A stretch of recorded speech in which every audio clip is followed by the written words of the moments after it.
All right. Well, hi guys. We can hop into it whenever you guys are ready. I didn't know if you guys wanted to chat a little bit more or anything, but if not, we can have Brian go ahead and read us our intro. Okie dokie. I'm ready. He's gonna do it. Do you guys have anything else to say or no? Although I gotta say, What do Matt, you have you're to say for yourself? Matt, you're looking pretty lean. Thank you. Jamie's been doing a workout with me for the past 2 weeks, so it's been good. It didn't help so much with cardio last night for hockey. You did cardio? We've been doing some cardio. Yeah, I'm trying to get in better shape for beer league. I hear the better shape I'm in, the more beer I can drink. So. No, it's just the faster you'll get drunk. You need the car. Of course. But no, I just I was playing forward last night. I'm normally on defense, so it was just a bit more skating than I'm used to. But I've been trying to prepare for. So I was just like, oh, God, I got gassed way too fast. So working on it, but Fast gas. sadly, Yeah. But I just want to pay you a compliment. No, I appreciate that. I think standing up, the T-shirt helps too. Yeah, like I like see you. I see you more. Yeah. It's a good shirt. It's a good shirt. Yeah, it is a good shirt. It's, I'm trying to do better about finding like actual T-shirts that like fit well, rather than just like I got a T-shirt. Rather than just like an oversized Star Wars shirt, Just because I have at least 6 Star Wars shirts does not mean all of my shirts are Star Wars shirts. Some of them are just blank like this. They got a nice little pocket like Brian's does. It's a nice one too. Like it's good, just like good color. I like that the seams have like a different color to it, so a little bit of like outline. Yeah. Good shirt, bro. I good like shirts, it. guys. I feel like it's just missing like a Carhartt logo or something. Yeah, like an area logo. Yeah. Just like a little something on the pocket. Or a little alligator. Oh God, now we're out. Out. All right, with that, start the show. What about a tiny lion? Tiny lion. What about like a little mouse like hanging over the pouch? You know, one that's posing like this, maybe. What was that Express, right? Yeah, that was Express. Okay, I don't know why I went to like. Is it Lamborghini? Or would you like an eagle with wings like this? Only if you have 2 popped collars. Yeah. Since we're going back to the 90s. Yeah, exactly. Although that was more 2000s. Pop collars, yeah. God, I hated wearing 1 polo, let alone 2. Are you kidding me? All right, are we ready? I think so. Yeah. Happy Movie Monday, friends. It's summer camp season. Bug juice may not come in a jar, and summer camp is not always as it appears to be. Get ready for 4 camps in 1, kids running the show, 90s summer feels, no rules, Nerf's largest advertisement, the world's greatest scam, Trey this, Trey that, Texas Chainsaw Sandwich Massacre, and one unhinged Christopher Lloyd.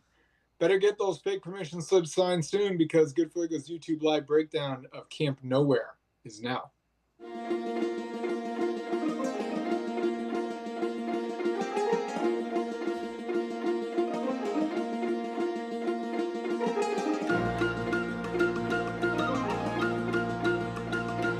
Batches almost fell.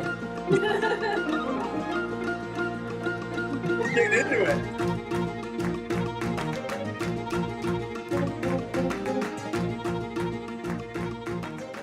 That's all the energy I got for the night, and we're done. I just want to see you, guys. I just want to see you slip on like a banana peel. You just go like upside down. I didn't fall. I was like, oh shoot, I've got to hit the button to actually like send the image up. I'm like, I'm late. I missed the cue. Well, that was really good acting like you're gonna fall. I'm really good at that, actually. No, I'm just kidding. But yeah. Welcome to GoodFlickas, home of the GoodFlickas. Can you take our critiques? Let's find out as we dive into tonight's movie, Camp Nowhere. I am, of course, Matt, joined tonight by Brian, a.k.a. Camp Trey Stupid. I'm glad you like. It's funny the tray thing is coming up so much because. Good read. Thank you. Sometimes they make sense and I'm like on it. Like Yeah. I'm sure when I get to Nick's, because I always make a point of not looking at your guys' things until this moment. So his is gonna be like some obscure quote. And I don't know. But I'm glad you brought up the tray thing, like both in the intro and in the name. Because walking home today, all I could think about was like the tray part of this whole thing, and just like stop trying to make tray happen.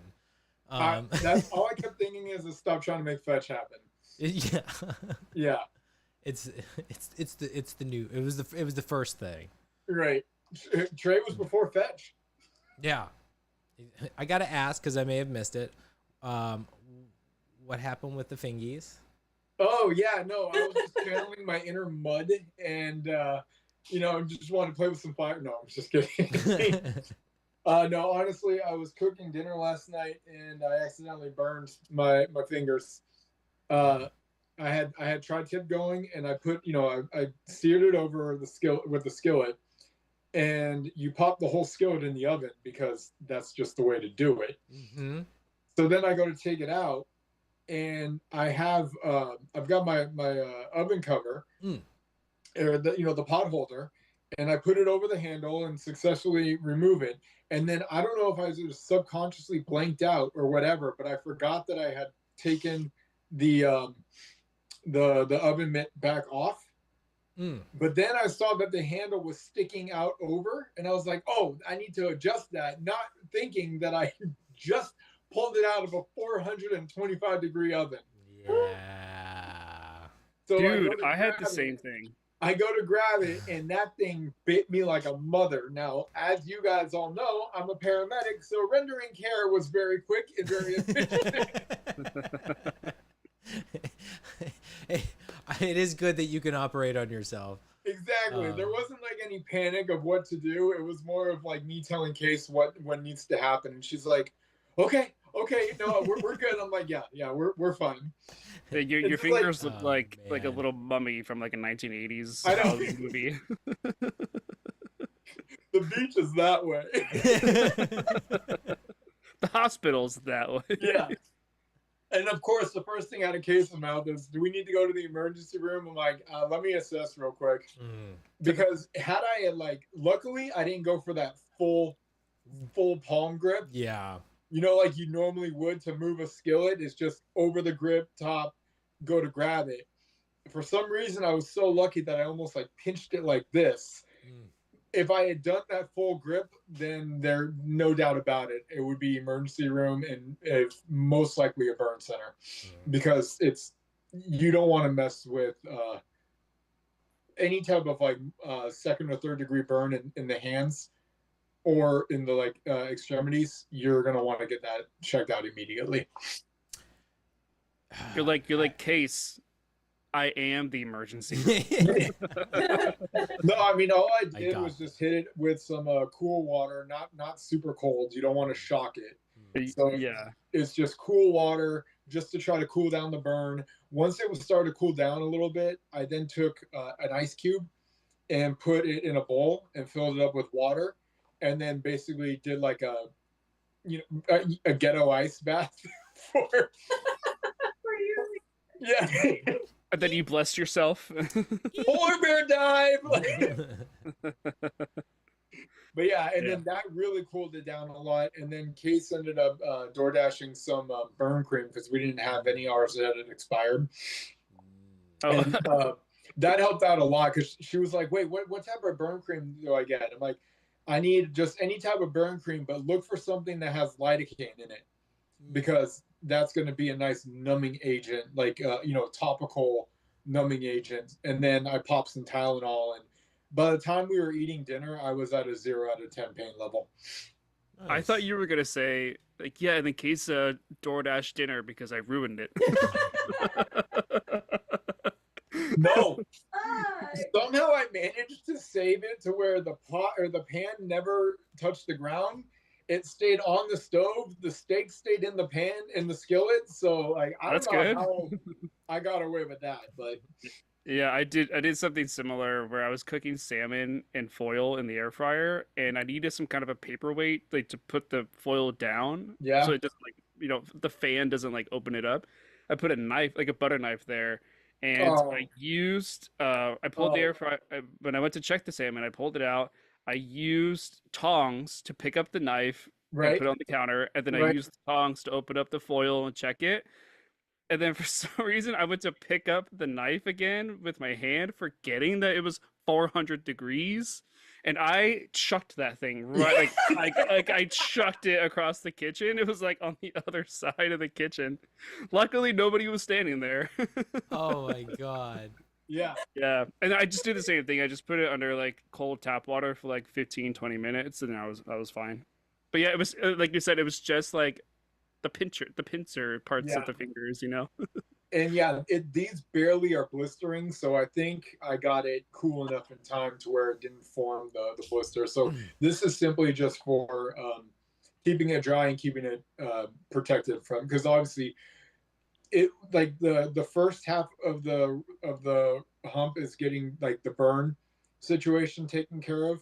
The second half is preventing infection because burns are so easily they can be so easily infected. Yeah. Yeah. I the worst burn that I got, it was sunburn, and it was my legs, and blisters were so huge on my ankles. Oh, like you had a second degree sunburn? oh, it was so bad. It was so bad, and this happened like early COVID, I think. So I had to do like it was the first time I'd ever really done anything with the like remote doctor or whatever, like camera stuff, all the whatever the hell it's called. I'm blanking on it.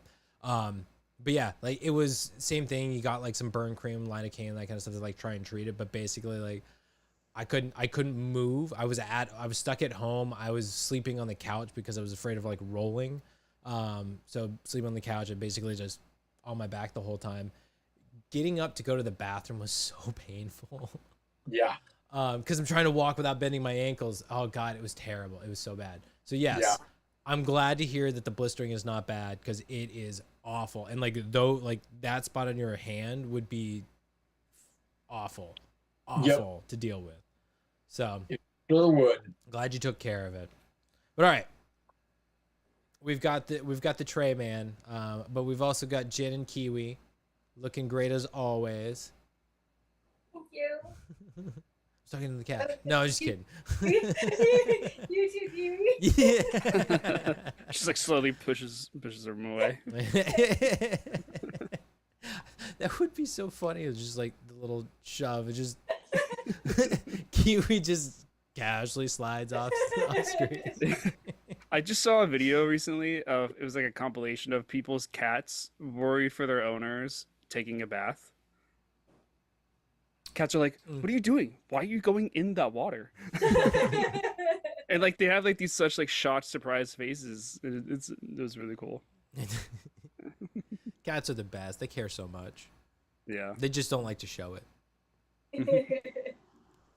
All right, we have Nick, aka Mud Puddle of. I like that one. If I could actually think of a Puddle of Mud song, I would do it.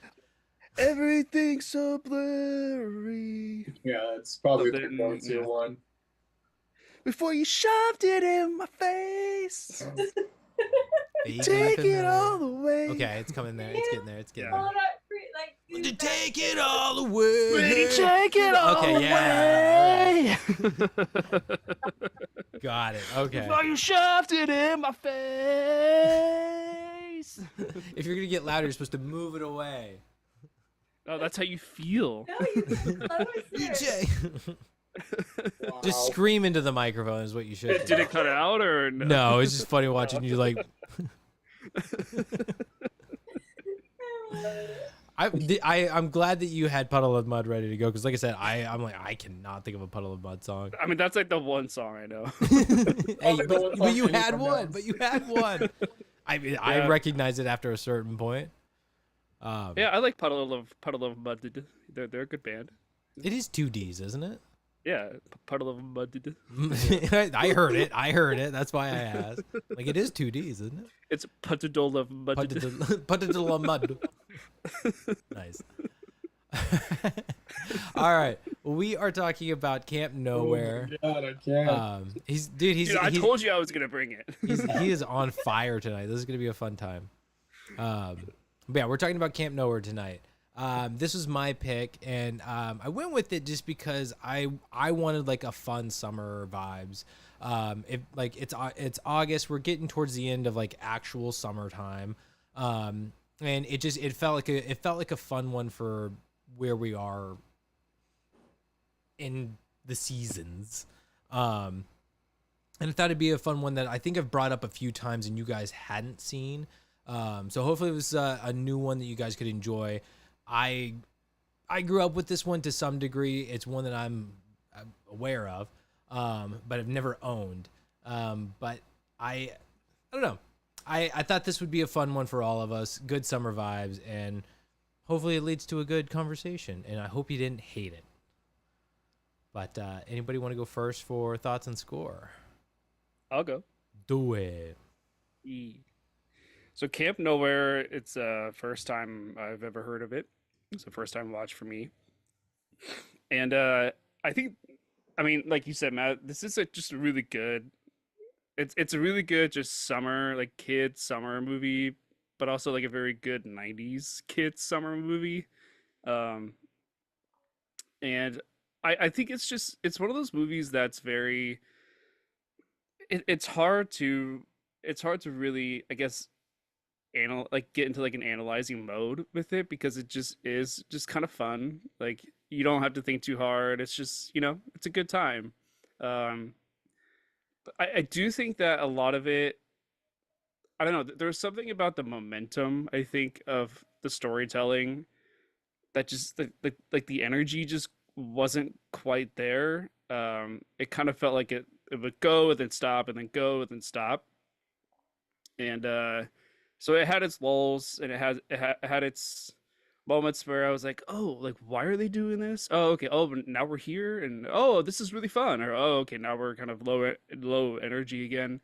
So it was a little all over the place, which I guess kind of makes sense. But I do think the child acting is top notch. I think the kids don't look like they're trying too hard, like they really are just kind of being themselves. To like some degree, sure, I'm sure there's like some child actors that are, a little extra, but like it's the 90s. Like everything was a little cheesy. Yeah. um I do.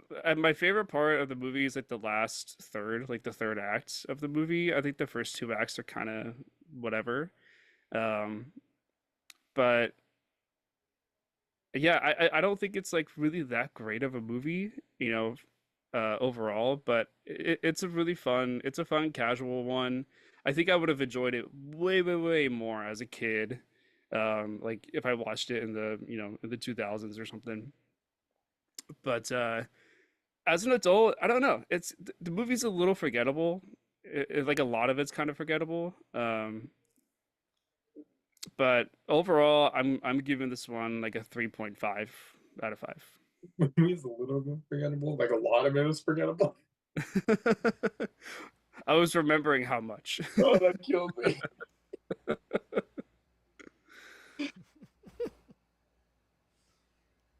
Just the irony, or the I'm remembering how much I didn't remember. Yeah. Hey, sometimes when we do these like initial thoughts, it's just like a stream of consciousness. No, I Like you're get not it. really thinking, like you're not thinking about what you're saying. You're like, oh, it's word like vomit. what did I just say? It's word vomit.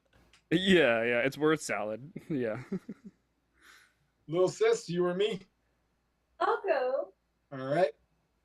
So, Camp Nowhere. I don't think I've ever seen this movie.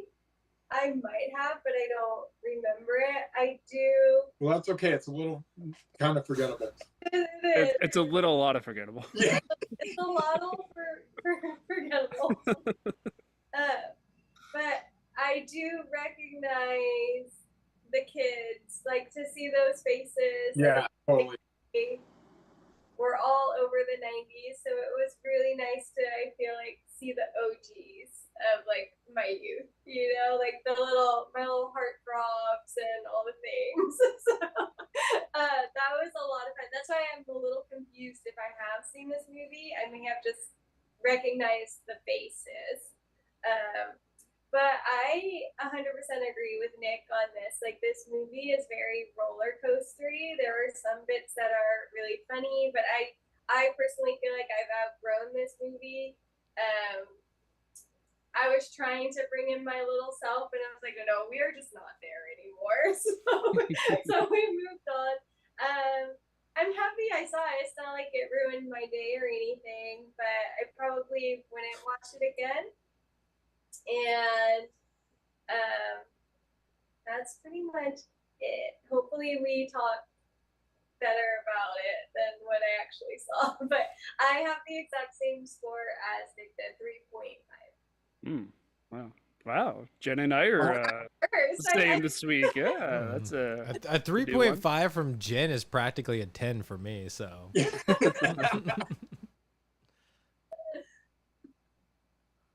All right. Camp Nowhere is a movie I've never seen before. Yeah, so 3 for 3. Matt. Good job, Matt, introducing me to things. Okay, let me start with this.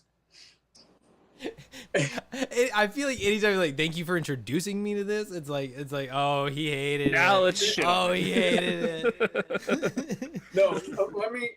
I've kind of thought things out a little bit here. Okay, let me start with this. This is going to be it's a gentle preface to me understanding the summer camp vibe is not an easy genre to do a movie on. If you think about it, there's been a lot of attempts. Some of them have been great. Some of them have not, didn't hit the mark so well. Like certain ones that I can think of are heavyweights. Parent Trap, I believe, is summer campy. A deep cut. If you guys are on this one, then you're in my crew, and I appreciate it. A little movie called Summertime Switch. Artist. I've never seen that.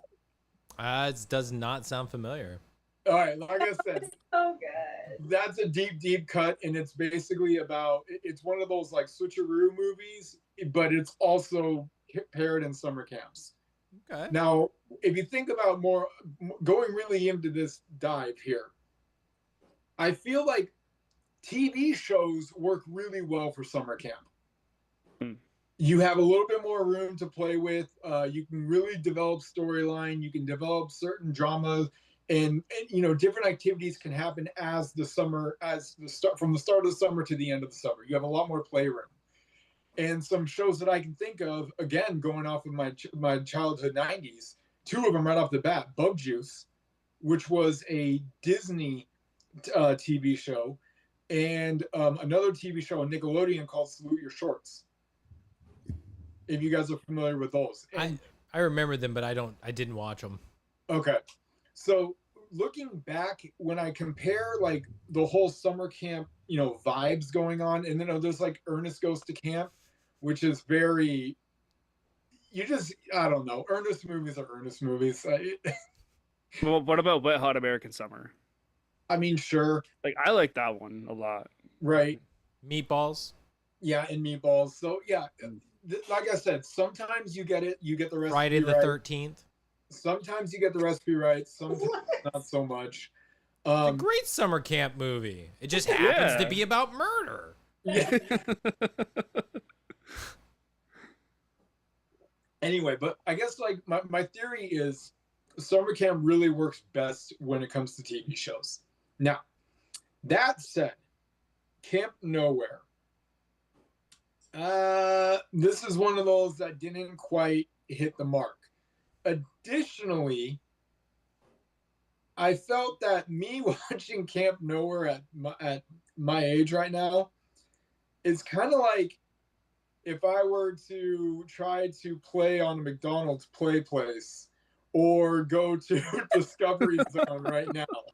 I used to love it. but it just isn't the right match anymore.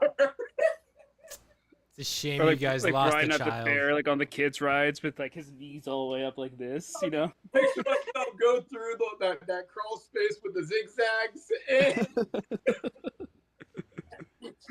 or the swinging pendulums. Do you remember those? Like the stop ones where you gotta zag around and those plastic tunnels. Yeah, I'm trying to picture me doing that right now, and I don't think it's gonna work out too well for me. As a kid, I loved it. Couldn't get enough of it. Couldn't get me out of them. And I think that's kind of where we're at right now. It's Stuck. what? Do you remember when you got stuck? Yeah, and that was years ago. That was like 17 or 18. That was like That's a no, graduate high school. I think younger than that. It was That was when Lysandra was like, I dare you to try the kid place. I'm like, are you it's like, fine, I'll do it. And definitely got stuck. Yeah, do you remember when he got stuck? Oh yeah, 2 weeks ago.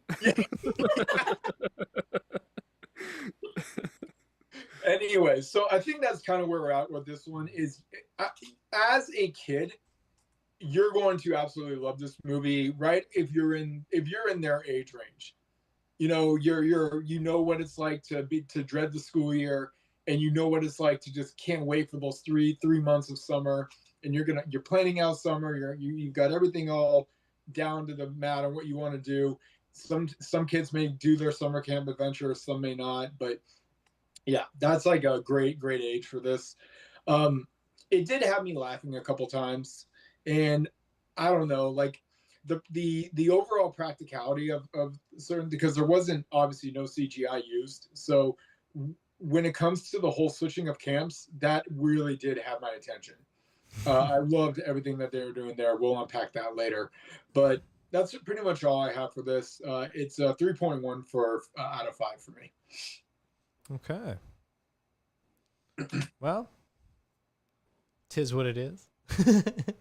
I'm glad that none of you outright hated it, but I mean, you're absolutely right. This is a movie made for kids. If you're a kid, I think you'll enjoy this movie, particularly because it's not a summer camp movie. It is the anti-summer camp movie, and that's what I love about this. To me, this is a great representation of what kids would do if they were given like a camp. We have one lodge and a lake, and we can do whatever the hell we want with thousands of dollars at our disposal. Yeah, this seems like the kind of stuff they would do. They would blow a ton of that money on a bunch of crap. They would do everything that they just want to do. They would turn this place into the wonderland that it is, and just dick around, have a good time. But Oh wait, I forgot to say something in my initial thoughts. yeah, go for it. That this movie, and you kind of reminded me just now that this movie is like Burning Man for kids. Sure. So yeah, there's go ahead, Brian.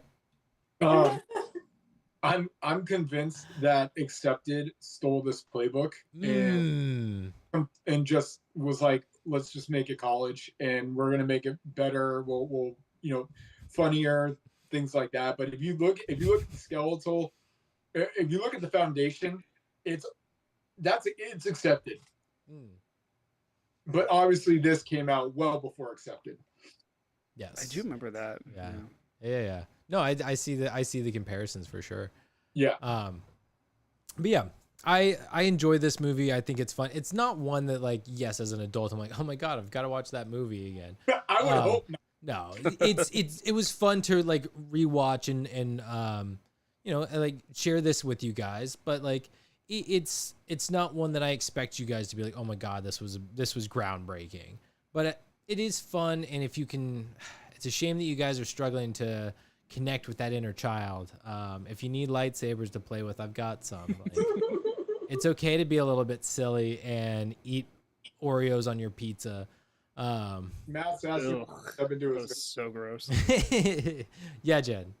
Well, so for me, like as a kid, I wasn't really like the rebel. I was thinking about that, and it was a question I have for you. Would you guys do? I know my brother would. Hands down, he'd be probably running the camp. That would be cool. But for me, I don't think I could do it. I feel like that's such a scary ass move to do. The fact that it's like 3 months, that's the impressive part. Like it glosses over that a lot with this movie. It glosses over a lot of things. But I mean, like 3 months is a long time for these kids to like maintain this, which is why by like the end when they have all of that money still, I'm like, how do they not burn through that? So yeah, I'm.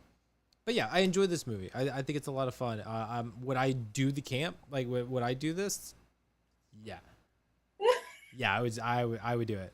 Although I don't think I would commit myself to 3 months of it. Like, I'd get so annoyed by those people at a certain point. Like, I'm like, screw this. I'm making a tent. I'm sleeping outside. Like, screw you guys. I'm tired of eating pizza. Wet pizza with wet Oreos on top of it. Well, but I guess that's the beauty of it, right? Because you've got Mud and what was the girl who's supposed to go to fat camp? Like, I mean, the two responsible ones who like she starts making like actual food for them. And The it's one like, who looks like Matilda.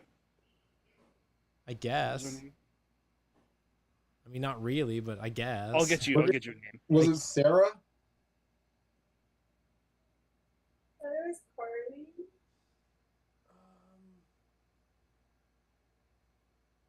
Oh, Gabby. Yeah. Yeah, it was Gabby. Gabby. Okay.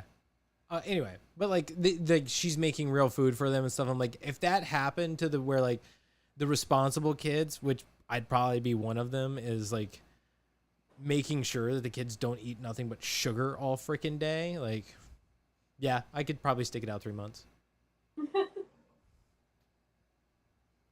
What about you guys? No. I was. I'd run it. I'd think it out. I would make to where it wouldn't be sugar all day, especially being in the 90s. Oh, come on, dude. Bagel bites, pizza rolls, hot pockets. Just his name. Oh, SpaghettiOs, pork and beans. All the Italian ones. Pastaroni. Do you know who you're talking to, Nick? Chef The man with the gnocchi shirt. Chef Boyardee's. What else? I know Nuggies.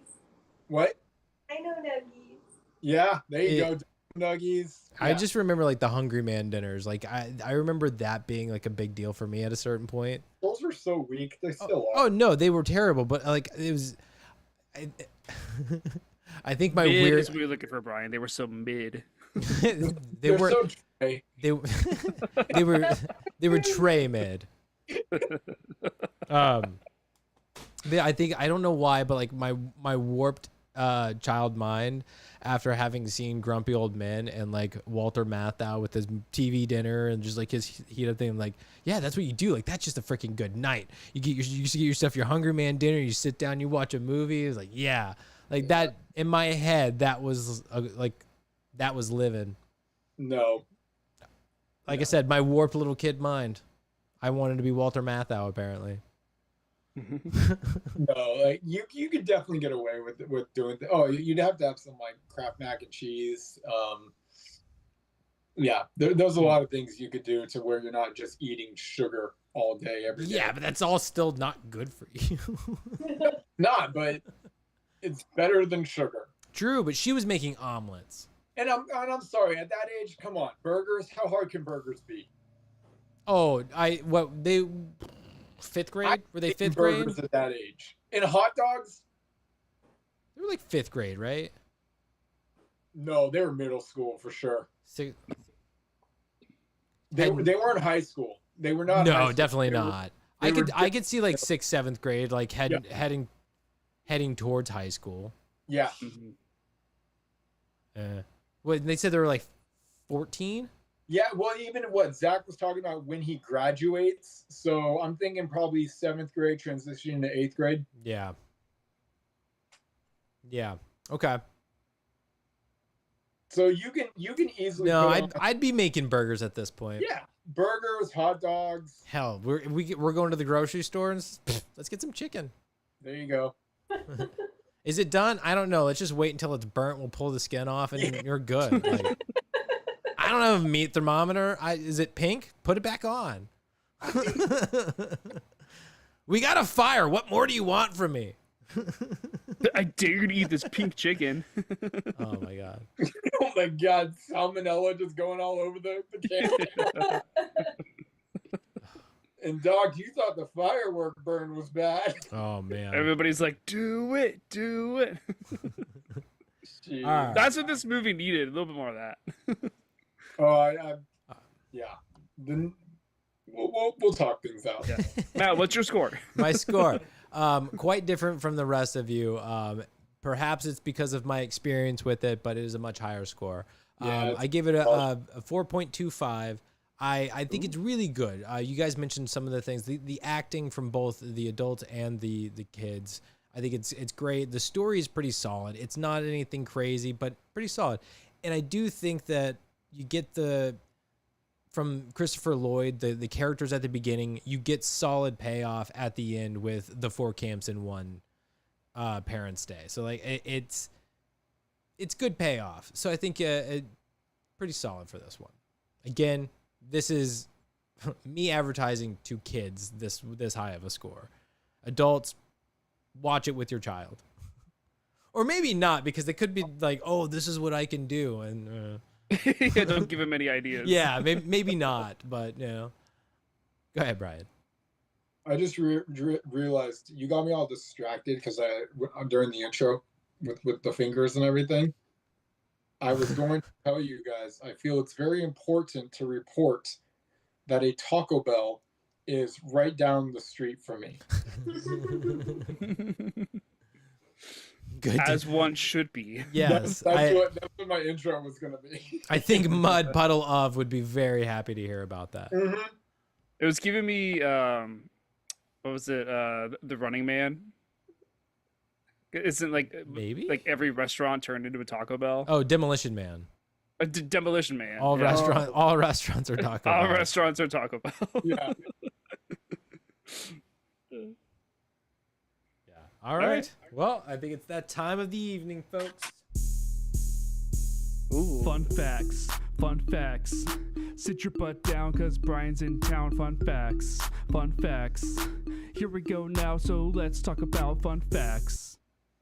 Matt, you're not sitting. What are you doing? I'm literally about to sit. But I need said sit your butt down. I'm doing it. See, look. You're not doing it yet?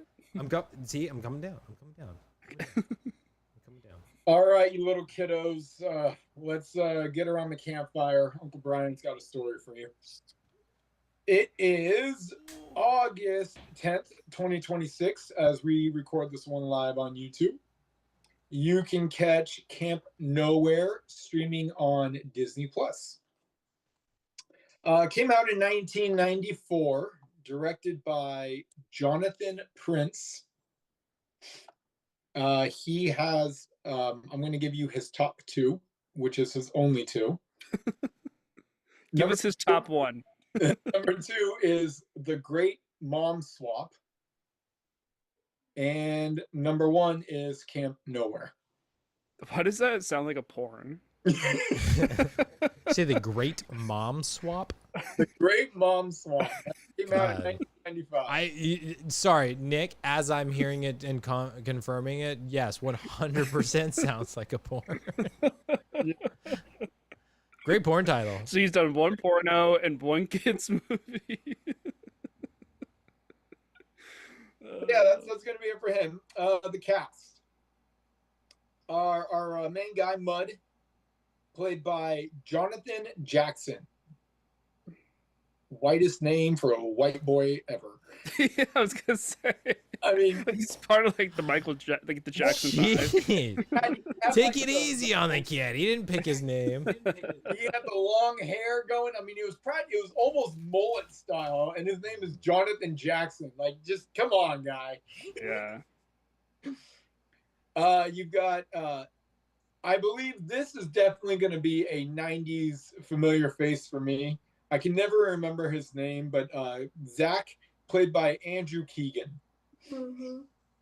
You see him, and I am instantly brought back to 90s because I know he was in TV shows. I want to say Boy Meets World. I think he was in a couple episodes. He was in Home Improvement, I think, right? Wasn't he? Like I said, in the 90s, this kid was popping up, and he had that same style, that same long hair. I believe he was one of Topanga's interests. Mm-hmm. Or he was interested in Topanga or something. He also was in 10 Things I Hate About You when he grew up a little bit, if you guys remember that. Oh, yes. He's the super narcissistic model boy. Bobby? No, is it where it's Bianca punches him right in the face? Fuck yeah, she does. Yeah. I'm shooting a nose at in the morning. Yeah, what is his? It's not Bobby. Bianca, Cat. Give me a second. Oh man, it's a douchey name too. Give me a second.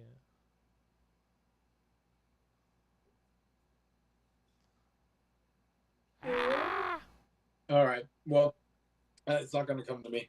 Hold on. Damn it. Sorry, I'm trying to find him on here.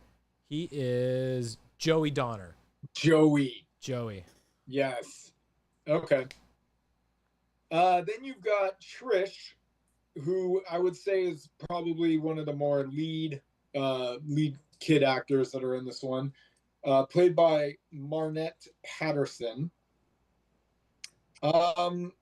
Yeah, I have comments on her. Okay.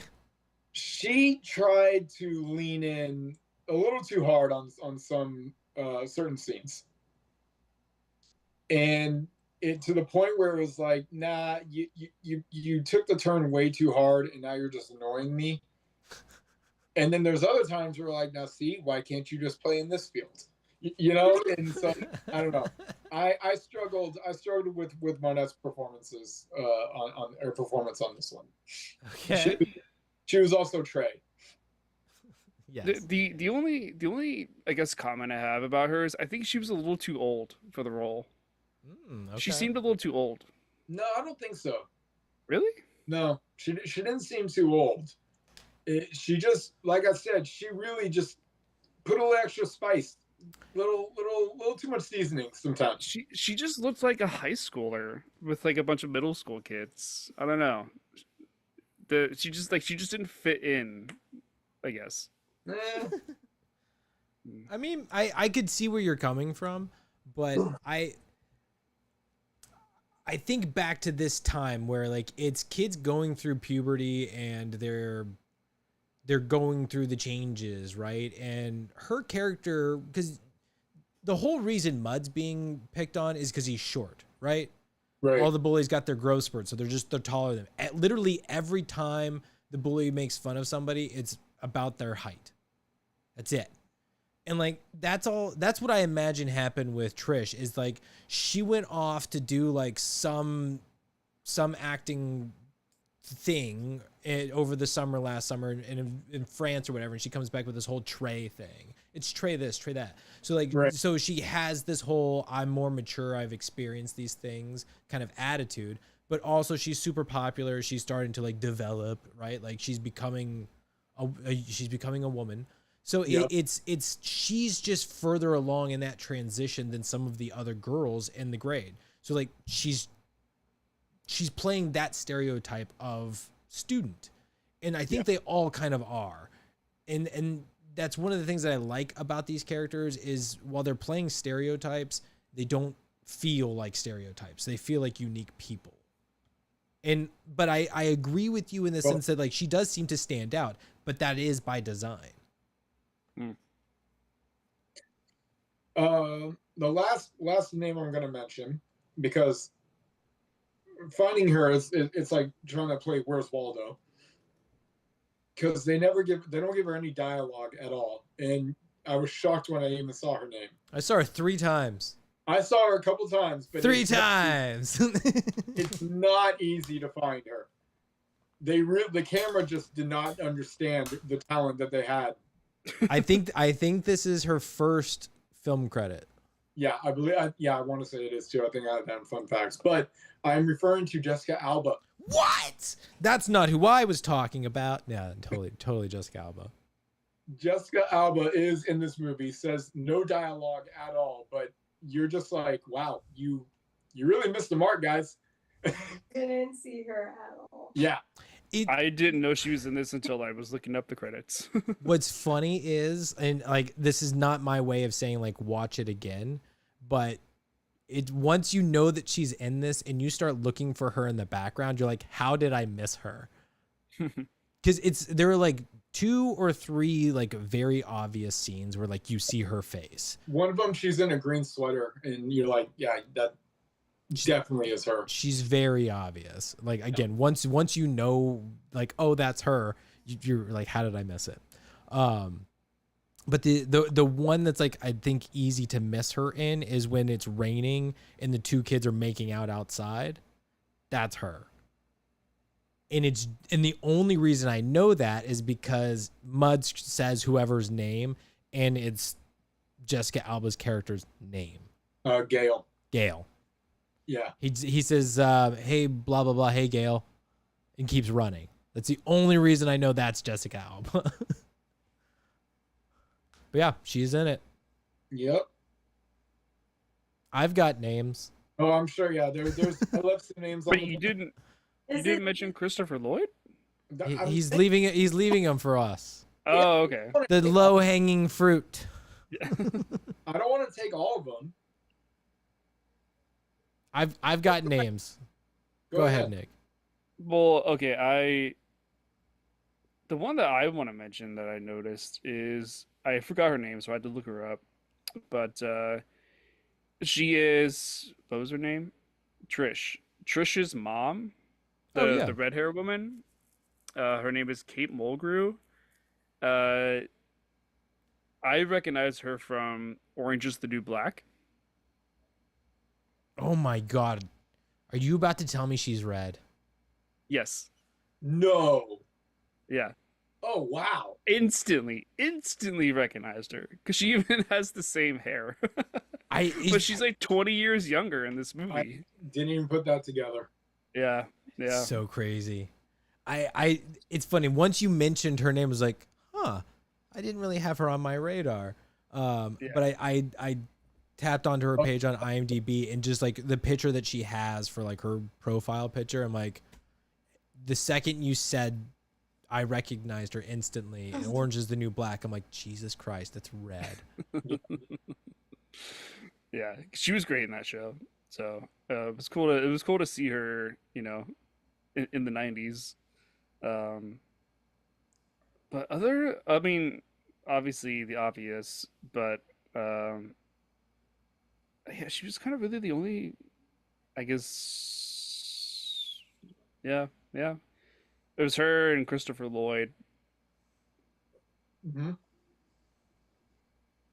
Yeah. Well, All right, Matt, to you. so to continue off of Christopher Lloyd, did anybody recognize one of his co-stars from one of his most renowned movies? Co-stars? You Michael might J. not Fox. recognize him because he didn't call anybody a butthead. Oh, yeah, I thought so.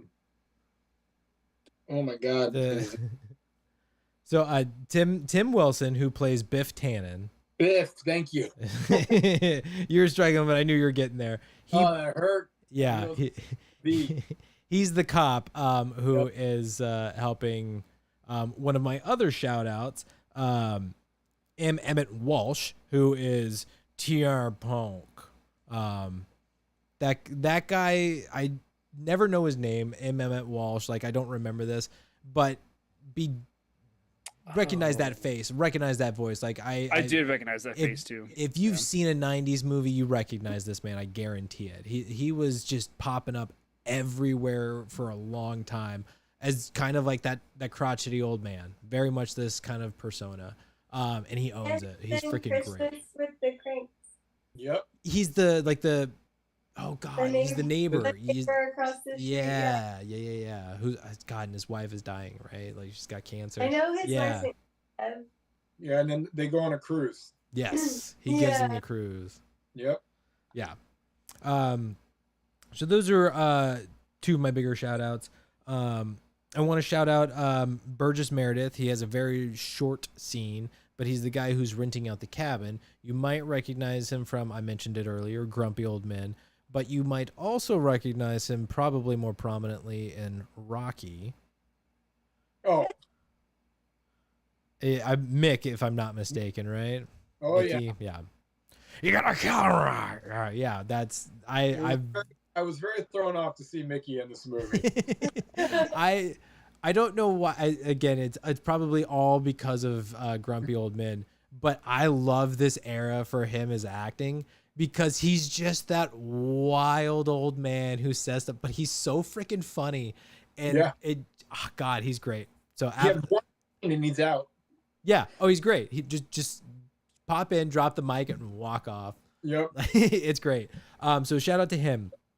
The last one I wanted to call out is Wendy McKenna, who plays the doc, who I always immediately go to Sister Act, where she's the little mousy nun. I never remember her name because they're all Sister Mary something. But we've watched it recently. She's also the mom in Air Bud. I do recognize her face. Yes.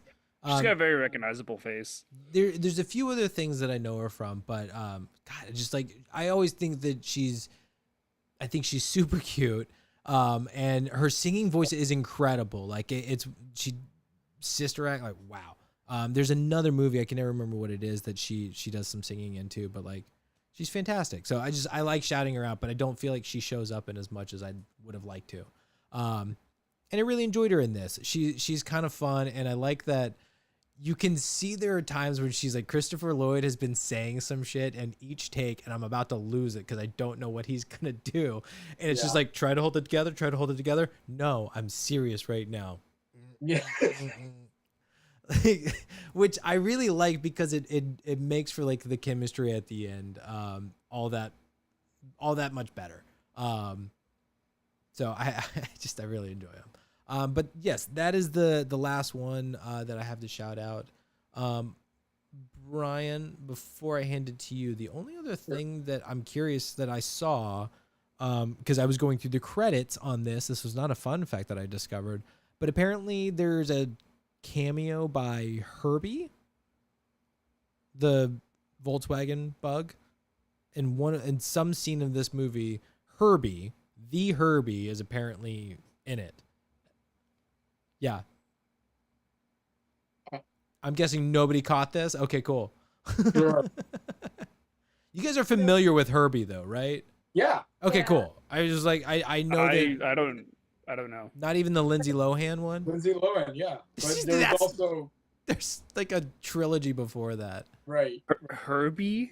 Herbie. It's like a ghost car, right? No, it's a Volkswagen Bug that is semi-sentient, and it's a race car essentially, and it wins. That's all I can say. It wins. You can do whatever you want to this car. At one point, it's literally like cut in half and comes back together, and like it's insane. It's a ghost car. It's insane what the car can do, but it's like it's Herbie.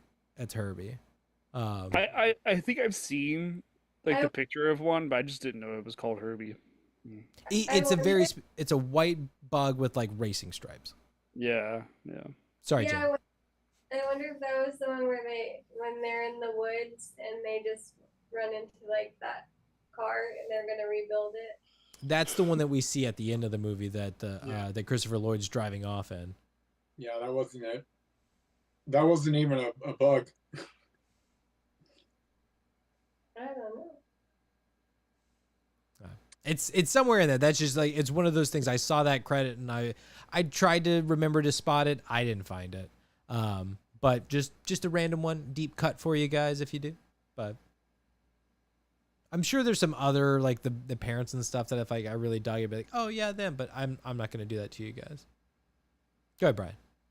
I mean, the one thing I was going to mention is I thought Mud's dad did, great job by him. Yeah. I did have a casting swap, more of a fan favorite, if you will, who I thought would have been just crushed it, and it would have gone with the vibe of the cast. Can I tease you with Christopher Glover? Christopher Glover? Isn't that his name? Crispin Glover? Crispin. I'm sorry, yes. From Back to the Future, and I'm picturing him doing like Mike kind of level of dad when he's just like off. Crispin Glover has like a history of being an odd actor. Right, but his dad was like this nerdy computer guy. And you've got Christopher Lloyd, you've got Biff. Like, let's just bring some of Back to the Future. Sorry, I was thinking Zach's dad. My apologies. No. But no, Mud's dad. I don't know. I can easily see Crispin Glover as like this nerdy computer guy, and just having that whole like, it's like for the fan favorites, Back to the Future vibe going on there too. Or maybe even like Rick Moranis. Okay, I'm glad you did it. I'm glad you did it. I'm glad because the actor who plays Mud's actual dad plays Wayne Zielinski in Honey, I Shrunk the Kids, the TV show. Oh, interesting. Oh, wow, that's funny. Go ahead, Jen. I looked up, so Herbie's in the shed, like in the barn where they were hiding. The barn where they were hiding. Yeah, when the officer is like, well, let's look in the shed, because there was a car there. That was the gremlin that they pulled out. But I guess it's like alongside it or something. It says inside, but along the side of the barn. I'm gonna go look for it. Brian, you continue with fun facts. All right, yeah, we'll go through these pretty quickly since we are getting late into the evening here. All right, we're giving this one a 3.59 out of 5-star rating. Not too shabby. I can live with that. Where are my notes? There they are. All right, IMDb is 6.1 out of 10. Letterboxd is 3 out of 5. And Roger Ebert said, I'm good. No rating, no review, no anything. There was no worldwide gross. I'm sorry, no, there was no budget, but a worldwide gross of 10.4 million. Was this in theaters? Yeah. Oh. Well, yeah, I mean, 94. Yeah, it's not like on Disney Channel. Right. Obviously, no Golden Globes, no Oscars to talk about, and not a lot of fun facts. You've got a bar in North Providence, Rhode Island, has named and themed the bar after this movie. Be an interesting bar. Yeah. Where'd you say this was? North Providence, Rhode Island. That's we said far. This was Jessica Alba's film debut. The Binary Pines Computer Camp. Does that sound kind of familiar to anyone? Yeah. No. Maybe a Lone Pine or a Twin Pine Mall. There you go. Twin Pines Mall. Obviously a nod to Back to the Future. Oh, wow. For all of you book fans out there, Betty is reading Lord Jim by Joseph Conrad. Not familiar with the book, but I was curious. The film's timeline is June 1994 to August 1994. Okay. And last but not least, we do have a possible Dennis if Mr. Lloyd was unavailable. Anyone have any guesses? I'll give you one each. Tom Cruise. No. Joe Pesci. Yes. Wait, seriously? Seriously? Yep. Oh my gosh. Honestly, Oh my Yes. god. Joe Pesci was reached out. Oh my god. I was joking for sure. Yeah. I kind of like that. I'm picturing Pesci as Dennis right now. I feel like Hollywood tried to send Pesci into a completely different career path. Yeah.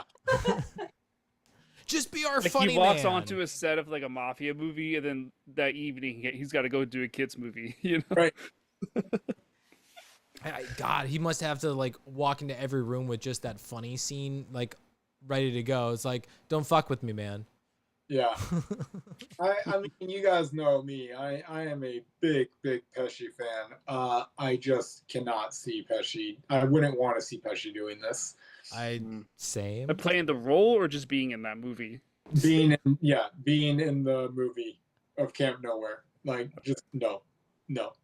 I can picture him as Zach's dad. It'd be interesting, but I think Zach would be like looking at him eye to eye, and that might be a right. problem. You'd have Yeah. you'd have a height problem. You would. Anyway. All right. I don't like Joe Pesci in this role. No, I can't. No. I'm trying to picture Protect any Pesci. world where Joe Pesci is like changing costumes on the fly.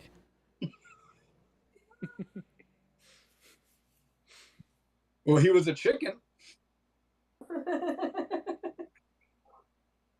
Oh shit! Is it Lethal Weapon? What?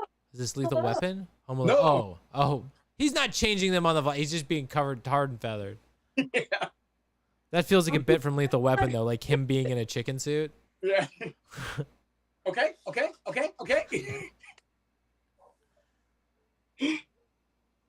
Oh my god, he's just full tilt in Lethal Weapon movies. God, he is funny, but like he's his own brand of comedy. Pesci on the loose on that one, man. All right, that's all the fun fact. All right. Told you were gonna make it nice and quick on those. Fun. Appreciate it. All right. Well, let's hop into this movie, and what better place to start than the very beginning? A very good place to start. I don't know about you guys, but I was rocking out to this intro. It took it took me straight back to the 90s. It is like so dated in that sense, but I'm like, hell yeah. I think it sets you up for exactly what you're walking into, right? Like, you know what you're about to see based off of this song, this intro, where you've got your Rugrat style scratchy credits going on and the kids screaming nowhere to freaking like rocking guitar and drums and everything. Nowhere. It's the only lyrics of the song. Nowhere. It's great. I loved this, and I thought it was a great way to like lead into this movie. But I want to say, like, immediately after that, it leads us into like, and we're talking about summer camp, which is a little bit of a boring, but again, I think that's kind of the point. What would you guys think of the intro? Did you enjoy the song? Like I said, I'm rocking out to this thing. It's not a great song, but that guitar rips. I'll say, I did not like the intro credits. I just visually, it did not look good to me. It's just like the weird, like, capital letter, lowercase, capital, lowercase. I don't know. Again, maybe that's how this movie sets the tone, that this is a kids movie and it's for kids. Like, And like even with the song, it's like such a kid rock song too, you know? I don't know. So it's just like 100%. it kind of kicked off the vibe of like, okay, this movie's for kids. It's not really for adults. So I don't know. It's it's not my favorite. I wouldn't say like I like it. It's just kind of forgettable. So you're telling me that when this comes on and you're watching it with your kid, you're not. No, I want them to do that.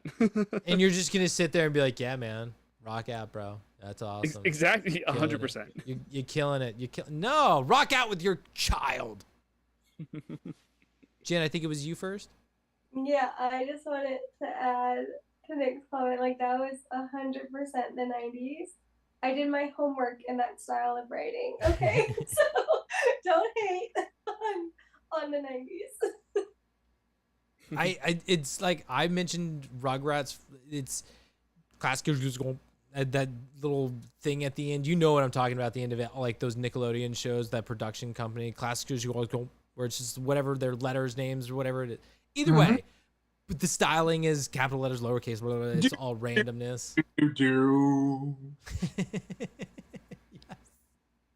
Yes. They're living rent free, man. But yeah, that was something. I'm particularly like that's the style of like the scratchy credits and stuff too, like that art style. It's just screams 90s. Go ahead, Brian. Yeah, you guys are saying it all. When I saw the font and everything, I also was brought back to a memory. Do you guys remember? It was a marker. I don't remember what brand it was, but it had those design. It was more like a marker stamp.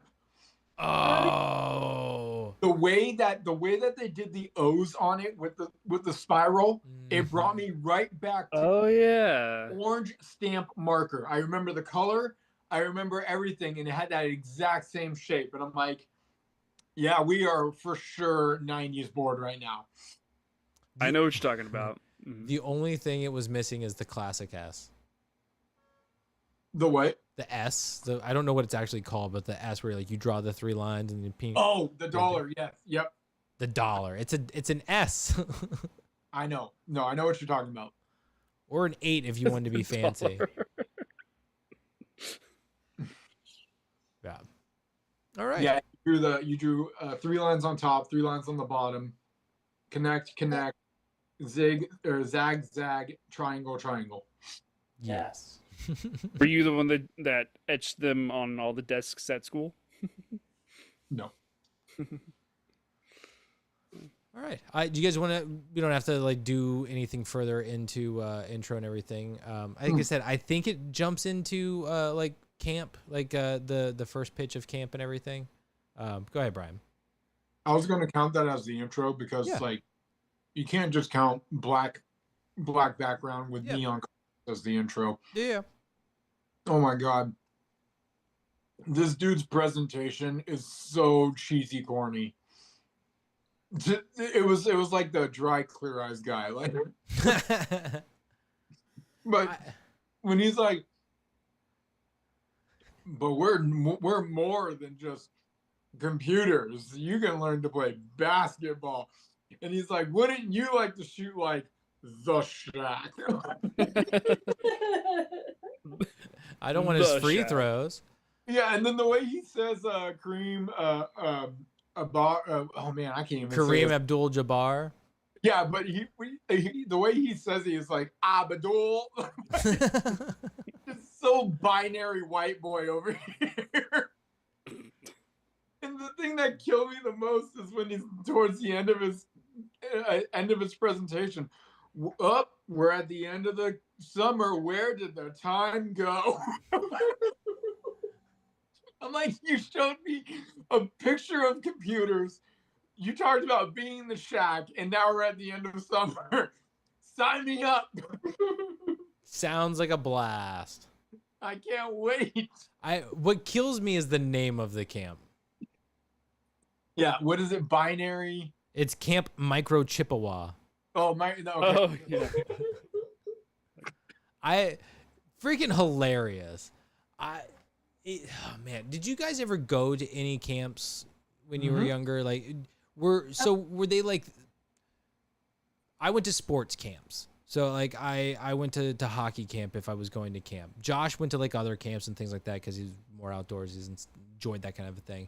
Did you guys go to any specific camps? Or like Yeah. what was it like for you Two. guys? I went to two. I went to outdoor ed when I was in 5th grade. Outdoor ed. Outdoor ed, and it was like this week vacation or like week trip where they wouldn't allow any plastic. I remember that for our first lunch there, so we had to pack everything in foil. Everything. We had to wrap sandwiches, any fruit, any treats, whatever. It all had to be in foil. Applesauce. It was a bitch. It's like the most ghetto fruit roll up ever. Squish like an apple into foil. Yeah. But yeah, I remember going there. There was cabins. Then they had like main hall, and then they'd have certain stations that we'd go to each day. We also had to have like there was awards that you could win, like the golden slipper, and I think that was for like the cleanest and most behaved. Oh, I had that too. Ours was the golden dustpan. Golden dustpan. Oh. Yeah, Yeah. Oh, I ended look up at you neat freaks. Well done. I ended up stubbing my toe. That was awesome. Oh, I was on my way to the bathroom at night, and I was wearing what was it, sandals instead of regular shoes. oh. Crushed my toe right into a rock, Mhm. and then I had to have like those metal splints and on my toe. And of course, once you hit it, that toe was finding everything. That Yep. was fun. But Yet yeah, another reason not to wear flip flops. we got to learn about insects and things like that. I remember bits and pieces of outdoor ed. I don't remember it like bit for bit. And then I also remember going on a when I was older. I went on more of like a youth group camping adventure. And so this was with our Christian youth group. And I forgot how long we were there, but yeah, those are the two kind of campy things that I did. Okay. Yeah, I did. I did two. One of them I did in middle school. It was called Camp Pendola. It was with like the Sacramento, like the Catholic Diocese of Sacramento. Good old And that was church cool camps 'cause for you guys. Yeah, it was a little bit of a church camp, but it was cool because it was 1 week, but then during like the middle of the week you could choose your own adventure kind of thing. And I chose the canoeing trip. So it was like 2 days at the camp with everybody, and then I left with the smaller group on a canoe trip for like 3 days, and we just like camped on this little island that we canoed to, and then we Nice. canoed back, and then did like the last few days at the camp with everybody. It was really fun. It was super That's cool. cool. I still have my photos from that. That's Um, really Yeah. And then in high school, I was a camp counselor for a 6th grade camp. It was called Semper Virens Outdoor School. It was in SoCal.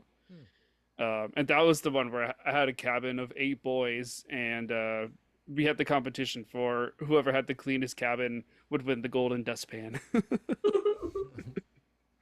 And then I remember at one point, we were all doing like a trail hike one day, and me and the other counselors came up with this idea of like, hey, we should see which of the kids want to join the hardcore club. And the whole idea was that we would all have apples for everybody, like 1 apple per person. And it was all right, kids, whoever eats their apples, the entire apple gets to join the hardcore club, because we don't leave waste or litter around here. And if you don't want to carry your stem, you can eat it. So if you eat it, you'll join the hardcore club. And I remember it was the first time I'd ever done it. Twisted camps counselor. I know. I was like super confident about it too, and I had never done it before. So I was just like, trying to stay tough, and I ate the entire apple, core and all, and just like, yep, I just did it. twisted, man. Yeah. Nah. So like that was a lot of fun. But yeah, but that's what camp is all about. It's like just super unique things that happen that don't happen in your normal life. Yeah. Like that's what makes the summer camp experience awesome. Well, that and all the friends and the bonding you get to have, and you're basically having like slumber party times 5 nights or something like that, which is always felt different when you got like friends sleeping over and hanging out. Yeah. See, But yeah, those are my two kind of nice. summer camp experiences. Yeah. Jen, did you do any camps? Yeah, I did the outdoor ed. So it's I remember petting a banana slug. Ah. And then to this day, I have a secret that happened in the cabin, and it's in the vault forever. I will never share what happened. But it happened in the cabin. Ooh, Jen's got a secret, and but I promise to take it to the grave, so I cannot. Whoever out there that is in on the secret with Jen, it is safe with her. She is stating it now. Yeah. All right, Jen. I've closed out the stream. I've made us go invisible. Go ahead. You can tell it. You can tell us a secret. It's okay. Yeah. Nobody can hear us now. Vault. Nobody can hear us now. Yeah. Yeah. But it's really funny though, because I brought stationery with me, thinking like I was like gonna write, and I wrote like letters to my dad. Nice. And my mom, and I returned before they. Yep, that's exactly what happens. Snail mail. Day 3. We're never getting out of here. You're like, I'm having a horrible time, and then like they get the letter, and it's like, having a great time here. It's so funny, but it was like I don't know if you guys remember the brand, like the cheetah print. It was like hot pink and hot yellow, and there was like a little cheetah.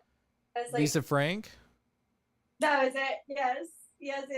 I love that you go for the cheetah, not the dolphins, or the unicorns. Respect. Yeah, no, all about. It's all about the cheetahs. Hell yeah. I remember making homemade ice cream at camp. Nice. Oh, that's fun. Yeah, you had like bags of ice, a bucket of like whatever sciencey ingredients to like make cream into like a frozen ice cream. It requires ice and salt. Yeah, it was salt. Yeah. I was like, whoa, I just made ice cream. It was like the coolest thing. I love how easy it technically is to make ice cream. It's so easy, yeah. God, no, ice cream's great. Those are all fun things. Like I enjoyed hockey camp that I went to. One of them was I stayed with my uncle, so it wasn't like a camp thing. He would take me to the rink every day, and I would basically be at the rink for all day for an entire week, which was fine. It was fun, like camp. But the one where I stayed at, like, oh my God, it was brutal. It was at Penn State. I stayed in the dorms, and it took my entire day. I was on the ice twice a day. We did off ice and like never had any breaks of anything. So it was just like the entire day was doing stuff. Like I'm freaking exhausted at the end of this. My only breaks were like meals. So I'm eating, sleeping, playing hockey. I'm like, fuck, I am tired. So I didn't get to enjoy anything. Meanwhile, Josh goes to like the soccer camp at the same place, but because it's so hot, they're like, yeah, we're not doing much today. Just go to the pool. So he's fucking eating ice cream and chilling at the pool while I'm working my ass off at camp. I'm like, oh, this is bullshit. It was a lot of fun, but like hearing that afterwards, I'm like, fuck you, dude. So upset. The wrong side of the river. Yeah, oh my God, I'm so upset. The worst part is I still haven't had the ice cream from Penn State. And it's apparently just incredible. So I'm devastated. It's one thing that I'm like, so upset. But yeah, camp. I've never gotten to do like the traditional, you're out in the woods. I shouldn't say never. I've done like a family camp thing where it might have been for a week, but I mean, it was family camp. You could have done whatever you wanted. You didn't have to do anything, but you had a cabin, and it was kind of a community of cabins. There were activities to do. There's the lake, but it was like, do whatever the hell you want. We're in the woods. Like, go have fun, do something. Go shit in the woods and bury it. Have fun. Do what you gotta do. So yeah, just interested on the camping stuff, but yeah, this whole thing, I don't remember my parents ever having this sort of thing where somebody like comes with a tape and we sit down and we watch camp stuff, because they did the same thing in Heavyweights. But like I don't remember this. I don't remember that ever happening. So I don't know. I don't know how my parents found camps. I'm glad I didn't have to sit through those things. Ugh. Or maybe I did and I just blocked it out. Matt, you're gonna go do this thing, huh? Okay. Memory. We can change scenes and memories and everything. The last thing that I want to say for this intro is Morris's dad, Mud's dad, looks like a real life Ned Flanders. Yeah, he does. Like straight up real life Ned Flanders, sweater and all. I swear to God, they're like, all right, how do we dress this guy? He's a nerd, Ned Flanders. Is he white? He's a Ned Flanders. Mud's dad? Mud's dad. Oh, yeah. Oh, yeah.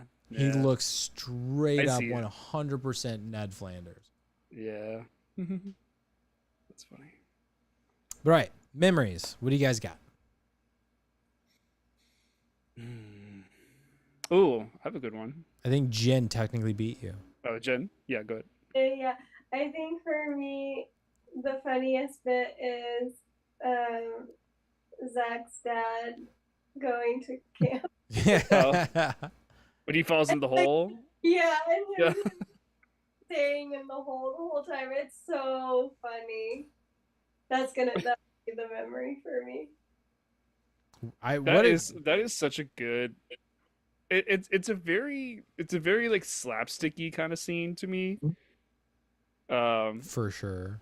Because like the dad immediately showing up, and then his son, getting him right into this like boots on the ground, war of attrition, whatever. And like, is the dad believing this, like, or is he just like rolling with it and like just having a good time? Is this expected of the parents when they show up for Parents' Day? But I do have a question though. The sandwich. Okay, but what was it that they had put on the sandwich originally? Liver paste. I'm sorry. Liverwurst. Oh, hold on. I think it's liver paste. It's liver. My Nana's here. Hi. I thought it was liver. My Nana needs her margarita opened. Yeah, she does. Yeah. There you go.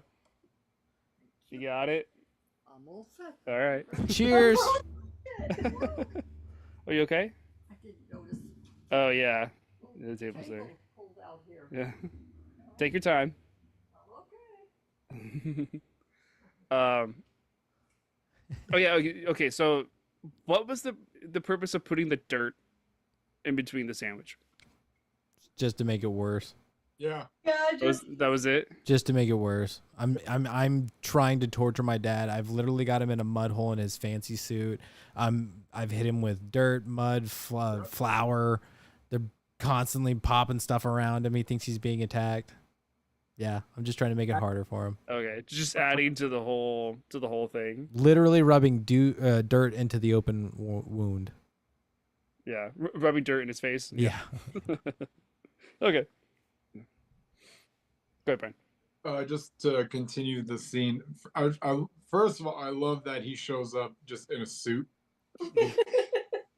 just all like, I'm gonna look presentable. We're gonna see military school. It's gonna be fantastic.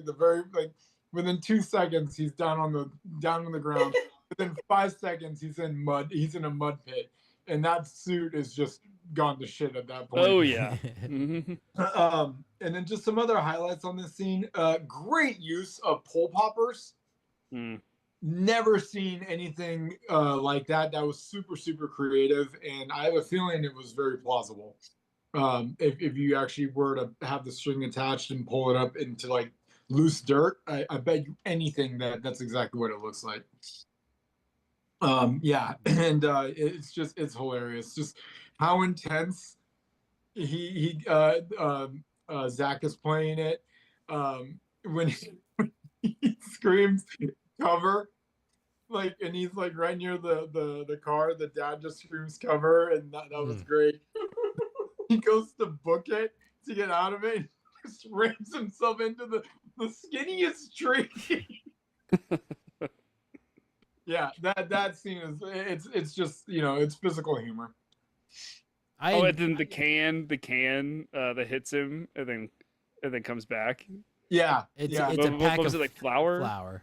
Oh, flour. Yeah. Yep. I love that he's 100% into it though, right? Like he's like, I locked my son into this. I wanted him to have like military experience. Like want to make him a man. And like kid runs up to him, he's like, we're in combat, we're blah blah blah, we got it. Like he's like, yes, like he locks in and he does it, and by the end there's like that level of respect, like the evolution of the relationship in that moment. It's like, yeah, man, it shows that he really loves his son, just he cares about him, but a little misguided maybe, but 100% for him. He was all in. He stayed in that mud hole. He stuck to his position even when he tried to run. Yeah, mad respect to the dad. He really stuck in the mud. Yeah. He really stuck the landing. I do love the part where he's like, Dad, and he hits him with like the paintball, and then he goes, duck, Watch out. watch out, or whatever. Yeah, I forgot about that. fun. It's like the tiniest little blue speck too. Little paintball. Yeah. It is a fun one. Great little mini scene within the bigger scene. That whole military arc is fun. Go ahead, Nick. Yeah, when I think of this movie, it's kind of the changing of the names of each camp, like how they pull the ropes and get the banners to fall, and Yeah, just like the side swipe, the roll down, and everything. But like when they have to go, and start the next camp, and just having to reveal the new camp name, I just think that that's so much fun. yeah. It's cool, like that they had to plan that out, and like talk on radios, and like being in communication with each other and everything. So yeah, but the changing of the camp names is kind of what I imagine when I think of this movie. Yeah. How about you, Jen? I was first. Were you? What was yours? The The dad. scene that we The just talked dad. about. Oh my God. Jeez. Brian, has he gone? Have you gone? My brain is like, wow. But you're doing Stay fantastic. away from things in the oven tonight. Matt. I honestly, I might need to eat something, but holy crap, I'm not You cooking. just keep being you, bud. You're good. Sorry, Jen. It's okay. Honestly, my memory is pretty much right up there with Nick's, and that's like not just the changing of the signs, but it's the whole charade of taking one location and turning it into 4 individual camps. The ultimate scam. Yeah, I mean, yeah, the greatest scam in the world. What I love most about it is it's 1994. CGI not really a thing right now. So you know that this is all movie Hollywood practicality, and watching the way that they created the signs, watching the overall presentation of it, like the chalkboard that they have in the back, all the kids' names, what camp it's called, what time it is, like just the logistics of everything. the flipping of the signs, the shooting things, the rocket going across, then physically Tarzan to save the day. Like signs fixed, we may have lost Jill. Casualty at war apparently. So so just everything about it, like that is when the movie is really like, I feel like this is when the movie is at its best after everything. And that's the problem, is you've got me almost down to like the last 20 minutes of the movie, and now I'm truly engaged in it, and that's just not enough. It's why this movie didn't fully work out for me. If I was engaged as much as I was in those 20 minutes, we'd have a different conversation here. But unfortunately, we didn't get that. But when it comes to switching one location into four different camps, individual camps, like just the use of ropes, pulley systems. I mean, the team outside, like we're talking about the actual movie makers, really hats off to them for the creativity that they came up with to make everything go as smoothly as it did. Yeah, I just kind of want to add to that. I think in the first hour of this movie, there's really only like that I could think of two scenes of like the kids at this camp nowhere. Like I needed more of that. I needed more shenanigans. I needed more like character development at this camp. Because the whole movie just seemed to really be about like kids not wanting to go to regular camp, and then how can they come up with a camp that's not a camp, and like that's kind of it. Like it's very, I don't know, it kind of feels very one dimensional to me. Give me some more relationship building with the characters. Like give me more like reoccurring gags, and very like the things that we were talking about with our camp stories. Like give us some like unique takeaways of like, oh man, like I wish I had that at my camp. Like just add more flavor, more like detail, I guess. Like more camp. Like I want more of this camp nowhere. Go ahead, Brian. This was the biggest issue that I had with the movie. You're telling me that they're going to be there for 3 months. That is a long time. I would expect so many scenes with kids being kids in an environment where they have no rules, no parents, and they're outdoors, and they also have a decent amount of money to work with as well. I didn't get. There's barely any camp activity. Like there's hardly anything. It's just really upsetting that you didn't give me a scene of, I don't know, them playing, like we're talking middle schoolers, so there's got to be a scene of like truth or dare going on. Capture the Flag was a really big game in the 90s. Where the hell's that? Like water balloon fights? What? Or like water balloon fights? Yeah, you had a lake, and we barely got any lake activity. I mean, there's so many different things that could have gone down with these that didn't. And sure, you could have leaned into the all-time stereotypes, like Nick, you were just saying, like water balloon fights or squirt gun fights or anything like that. But you're also telling me that you have a bunch of boys and girl teenagers, and we're not going to have like any side stories on who's crushing on who and make out sessions and all these, like nothing like that happened. Like barely, we had a couple kissing scenes here and there, but it seemed kind of almost like randomly misplaced. I felt like there were so many markers that were missed on this one. Go ahead, Matt. So what I'm getting from this is like you guys are listing off a lot of like, I want more camp, I want all this, one of this. We got all of that in the montage when Mud's talking about like we do this, blah blah blah. Like you see all of the kid hijinks and everything, and there's a few things throughout. But what this movie does is it focuses on the kind of like, oh, we got to stay out of trouble. So it's keeping Christopher Lloyd around. It's dealing with him like okay, we've got to deal with the doctor figuring things out. We've got to deal with the cops and the repo man trying to find him and all that.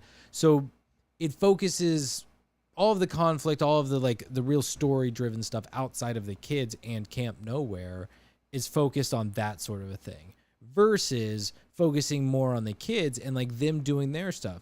Because I agree with you, you could certainly go that route. The kids play stereotypes and we get enough arc with them, but they're the type of stereotypes that we could really dig into.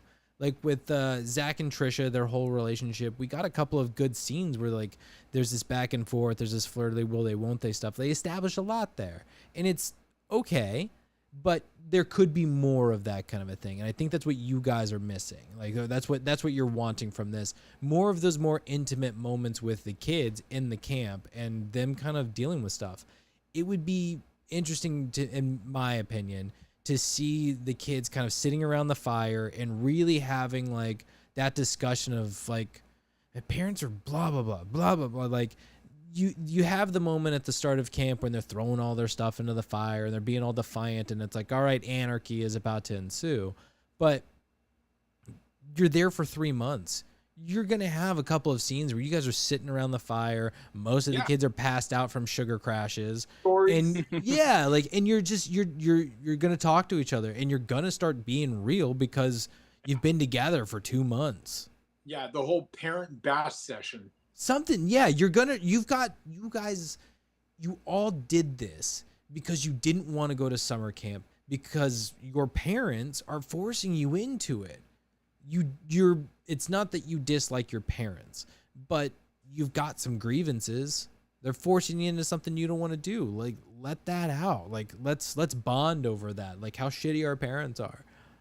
It's like, that feels like that's such a great thing for like kids to kind of complain about. And then by the end of the summer, like realizing like, yeah, they have to deal with a lot. And like having that kind of perspective change of like, they love us, they care about us, but like they do a lot. And it's not easy being them. It's not easy taking care of me. And I get that. So like there's some serious arcs they could go with things. And I get it. I don't know if it was Brian or Nick. I lost track. It was Brian. That's the other thing. Like Matt, you had mentioned how they were trying to basically make it to where they weren't caught. They were trying to keep it on a down low, which again, that story arc didn't work for me at all. Because it's like, are these cops the stupidest cops and detectives in all of mankind? Their camp is wide open to the roadside, and they're always outside. How are they not caught in 2 seconds is beyond me. Like, there's just too many mistakes that were made in this movie. Don't show me that, and the only reason why we know it is because the doctor is driving home or driving away, and then she sees the chaos unfold because it is literally roadside. It's not Camp Nowhere, it's Camp Right Here. Is what it is. So it's just, I don't know. There are a lot of moves that were made in this movie that shouldn't have been made, and there were many moves that should have been made that weren't. And you put that recipe together, and this is what we get. Yeah, I was gonna say something similar. Just to add more, I think the intro of the parents wanting to send their kids to specific camps and the kids like not want and they're and them what's the word rebelling against that. That's great. Like all cool. And then they come up with their plan to make their own camp. Great. And then they set off. Take out all of the cop, the detective, like trying to get these kids in trouble, or the kids trying to stay out of trouble. Just take it all out. Let that the middle third of the movie, just let it be just the kids at the camp. And maybe there's like a phone call with the parent, or a letter or something, but get rid of the cop and the detective. Just let the middle of the movie be the kids at the camp. Let those characters develop. Let those shenanigans happen. Like really hone in on that, and then you get our third act, like we got, when the parents come, at the end. I think that would have really made it like an over 4 movie for me. I'm trying to think of. I mean, Brian, you said some camp movies already, but I'm trying to think more. Like, I don't know why, but The Breakfast Club kind of comes to my mind Hmm. because not in the same sense that it's a camp movie, but it's more of like you put these kids from different kind of backgrounds, you put them in a room, and then you just let them be, right? Like you let them build up their own character, their relationships, and you just see how they interact with each other without adults around or without the principal or whatever teacher around. And like that works so well because the majority of the Breakfast Club like takes place in detention. And so like if they had applied that to this movie, I think that would have worked really well. Just spend a lot more time with the kids just at the camp. Matt, do you mind? Did you want to respond or get back, go? No, go ahead, Brian. It's just real quick because you were talking about the Breakfast Club, but the more I thought about it, I think the analogy that you're more looking for is, and I'm not sure if you'll remember. Do you remember the movie Hook? I certainly do. Yeah. Yeah. So do you remember the Lost Boys? Oh, They're yeah. the- Was it like 3 or 4 of them? Rufio. Right. There's like 100 of them. Exactly. So we got more like kids being kids type thing out of that small segment than we did in this entire movie, and they weren't even in camp. Like it's the recipe's there. You can easily make it happen, but they just missed it. They 100% missed it because if you think about it, the Lost Boys have no parents. They look up to Peter Pan. They never want to grow up, and they've got Tinkerbell on the side. But they do their own thing. I have seen this movie. They go on their skateboards. We watched it as a movie club. They go on their skateboards. They eat their food. They have the food fights, like all that stuff. Like, and they truly have bonds and friendship, and you can see it. And I feel like we got more out of that small segment in Hook than we did in an entire movie of Camp Nowhere. Yeah, I agree with that. Thank you, Matt. I agree in the sense that you could get rid of the cop. We don't need him. Keep the whole how do we get Dennis to be this guy? We blackmail him because he's being sought after by this repo man. And just have that guy in the background finding the clues, looking for him, getting closer and closer to the camp. And then he shows up at the camp, and then they have to do the quick, like 180 figure things out kind of a deal. And then it still ends with him paying them off. But you get rid of the cops, you get rid of all of the fear of like, oh, we almost got caught. Replace all of that stuff with more scenes with the kids and getting to know them more intimately, getting to know them like on getting past the surface level. Because like we have a couple of nice moments with what's her name, Jill, the friend that you said looked like Matilda. Gabby. Yeah.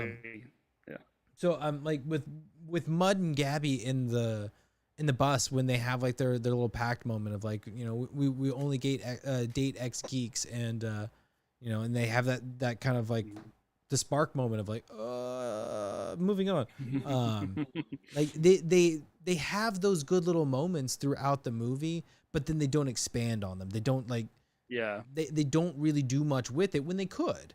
And I would agree that, let's say if they were to remake Camp Nowhere, which if they were to do now would be absolutely insane to like put it into this millennium, like it would be nuts in the 2020 era to do a summer camp movie with kids like this, because they would be door dashing fucking everything, right? Like the way that stuff would happen would just be so different. And do kids even, would they have like the skateboards and stuff? Would they be like jumping into the lake with their bikes and fireworks? Like, no, you would have to do like camp, no Wi-Fi, nowhere. Right. Well, and that's the big thing, right? Is like, how do those kids get Wi-Fi? Like, it'd be interesting. That would be the first problem. How do we get Wi-Fi out here? I don't know why I was imagining Brian delivering DoorDash to a bunch of kids like at a camp. Yep, hooking it up. I The would- visual was funny. I would definitely raise some, like, if I was any of the delivery guys that were dropping things off, I'd start raising some questions. A bit awkward. Although, like, maybe that's the point, is like if you were to do a modern day version of this, like putting them like in a situation where they don't have Wi-Fi, so like all of their devices are useless. Because that's something that they kind of deal with in this movie, where like it's the rainy day, they can't, like, we don't have cable, blah blah blah, and all that's like, so they can't watch it, because I think they get a satellite, so they're able to watch TV, but when it's raining, don't work. So like they're complaining because they can't do anything. Technology's gone. Like, I'm bored. Exactly. And then they find something to do. Yeah. When they don't yeah. find something to do, they have to be inspired by an adult who knows how to have fun. Like, honestly, I'm surprised it took any of those kids like so long to, like, it's mud. Yeah. It's mud. Let's, like, it's raining. Let's go get dirty. Like, oh, I'm covered in mud. Great. Jump in the lake, rinse off, and you're fine. Like, Yeah. let's go play in the mud. But I do like that it's the reason they all connect with Dennis, right? He shows up to kind of spark these kids and have some fun with them, teach them how to play in the rain.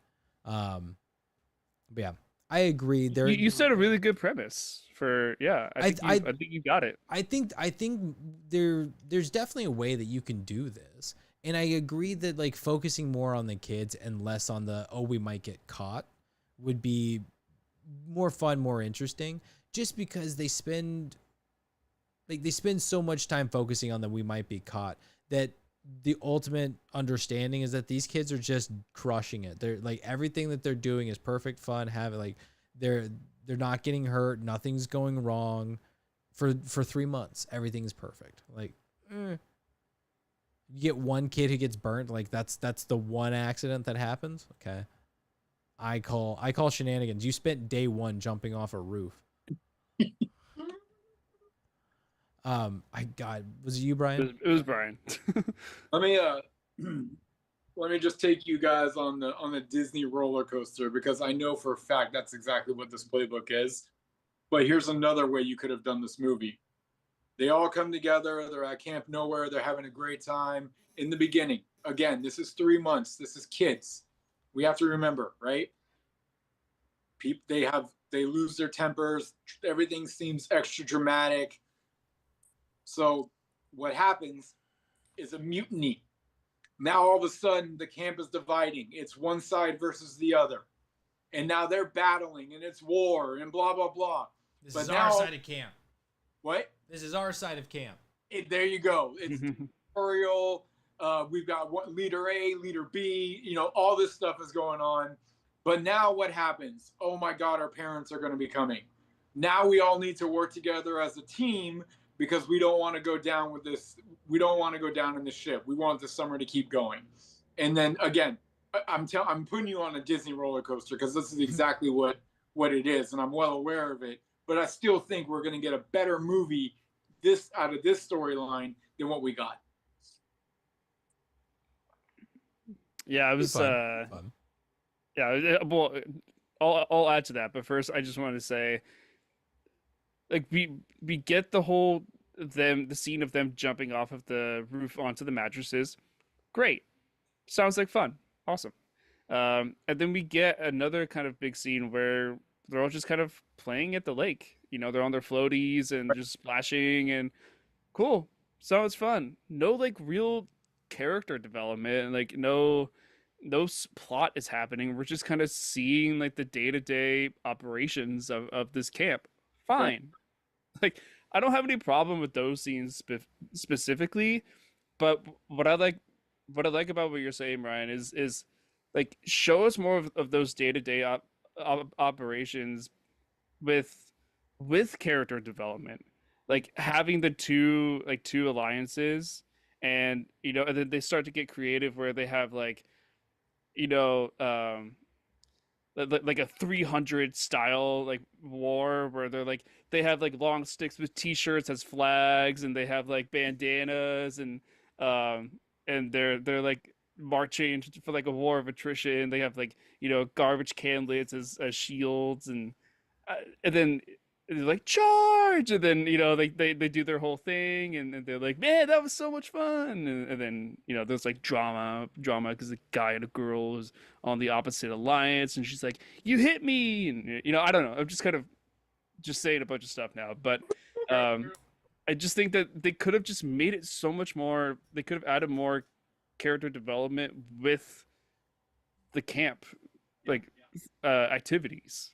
And I just feel like we just didn't get that. We got them jumping off a roof onto mattresses and them splashing each other at a lake. Cool. Oh, and Zach thinking he's so badass on his bike into the lake. That is like one of the lamest. Oh my god. That was so freaking lame. So lame. So underwhelming. He had maybe like 4 inches of air. He didn't get air. He got gravity.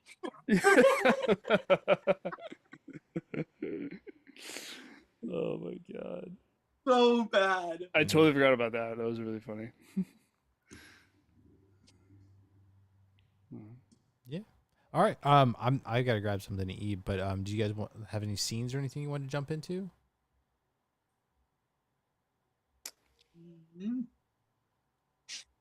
We're kind of all over the place right now. You bounced around pretty heavily, yeah. We're camp everywhere right now.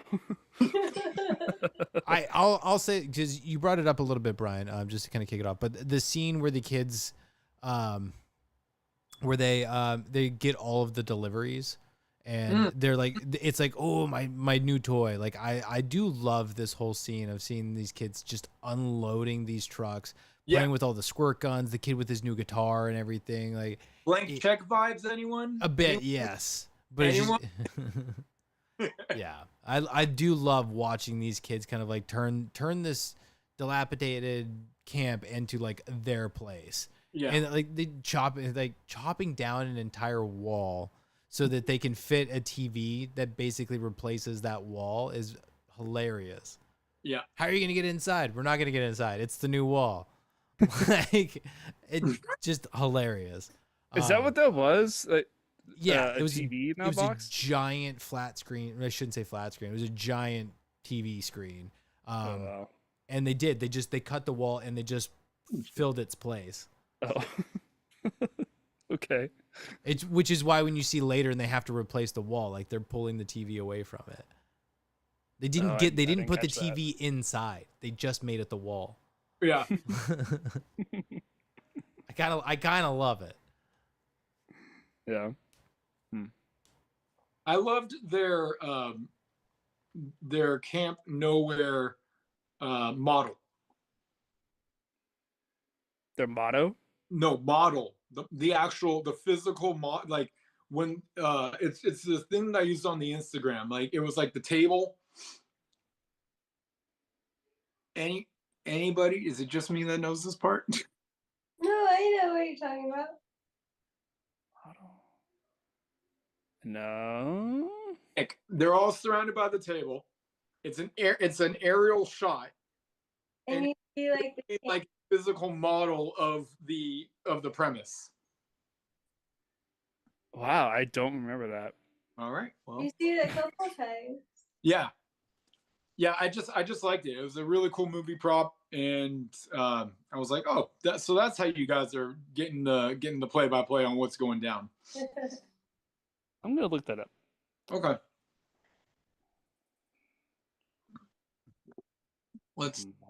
What else do I have? Oh, okay, I do have a fairly. I'll save my nitpick for when Matt gets back, because it's a pretty big one. Some positives. I did like the scene of I don't remember their names, but the red hair girl and the black boy, they were in the lake. So when she looks like she has taken her bathing suit off. Right. And she convinces him to take his off. Yep. She grabs his and walks out of the water. She has her bathing suit on. Oh man. I'm like Uh, he's gonna remember that prank for the rest of his life. Walter needs to settle down. Walter? Yeah, that was his name. Oh, was it? Oh, Walter. Okay, yeah. He needs to settle down. The homeboy needs like 10 cold showers. He is just this little horn dog, like this entire movie, just trying to get what was her Debbie? Is it Debbie? The red hair girl, right? Right. Because basically he finds out that she went skinny dipping the last time she was at camp. Yeah. And so now he's just all about trying to get her to go swimming, so he can get her to go skinny dipping. And I think he's also the one that opens up his stuff, and it's just nothing but like playpen and all the Playboy magazines and everything. It's like this. Oh yeah. Yeah. What? I don't think that was him. I thought it was him. No, I think it was a white kid. Oh, okay. Well, maybe. But all I'm saying is Walter needs to settle down a little bit and just enjoy camp. Like Oh, Betty was her name. Betty. Oh, Debbie. Betty. I was Yeah, you were close. You were close. I'll Yeah. give credit. Yeah. But that was just that was a funny scene. Yeah. Yeah. I will say there was a couple times that I actually laughed out loud in this movie. I'm just trying to think of when. I thought it was funny when the mud like yelled when he said have a lesson on what is it? Talk louder. Right. When they're in the cabin. Yeah. And I forget what he yelled. He's like, "We need your help" or something. Will you help us? That was so funny. And yeah, Christopher Lloyd's reaction is really good.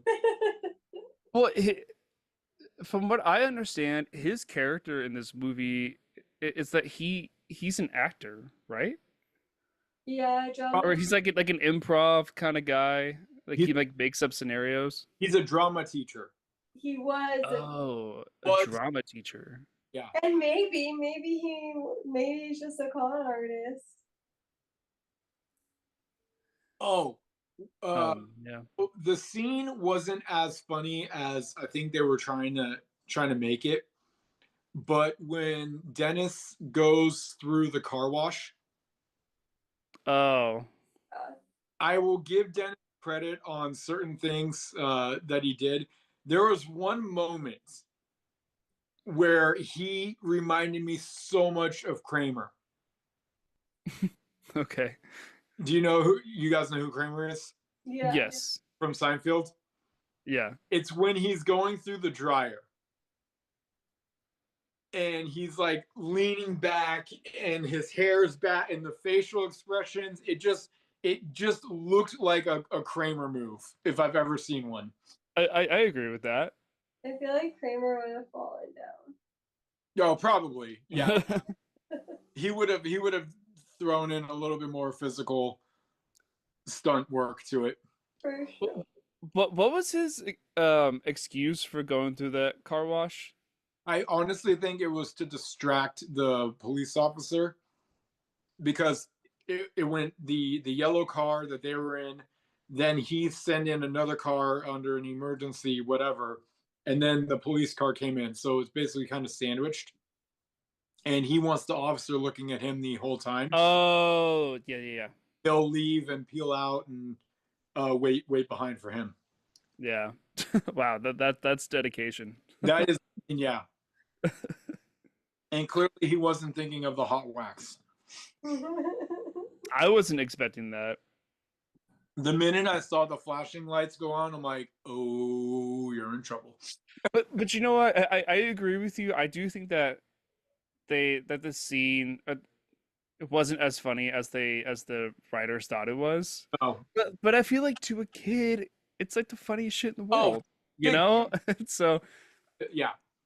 yeah, so I just think the humor, I feel like that's really what a lot of this movie is. The humor just doesn't translate to adults very well. Mm-hmm. Yep.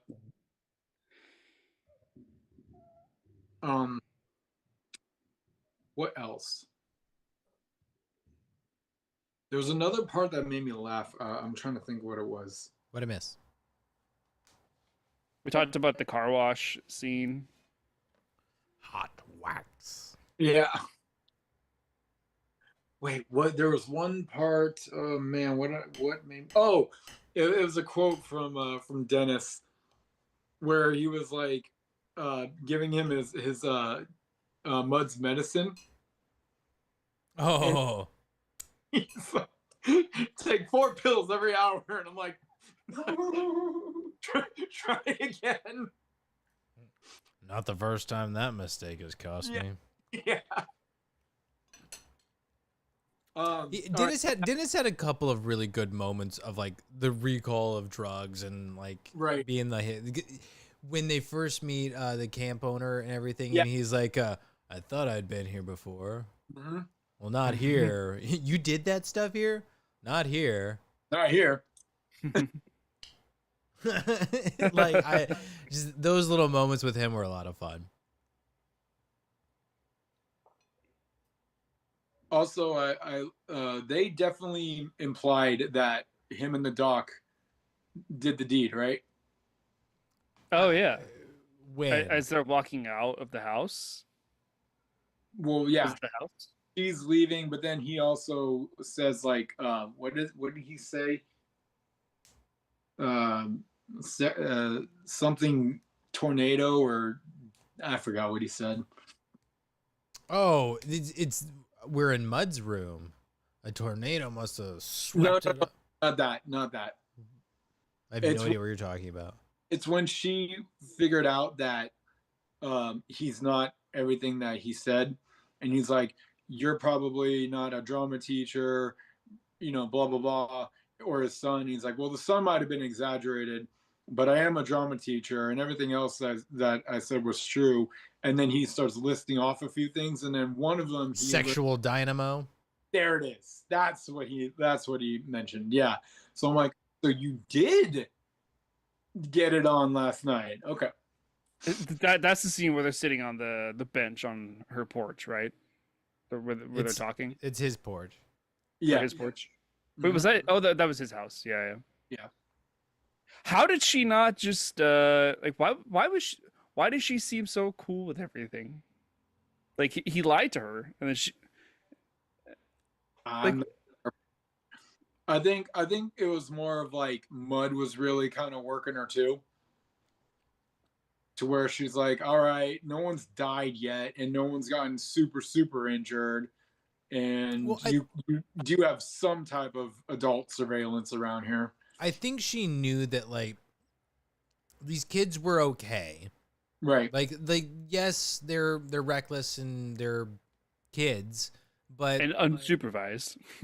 yes, but at the same time, it's like she knows Mud, like she's not an idiot, but she does get to know the kid enough, and like she understands like these are kids having fun. Yeah. They're not breaking into houses.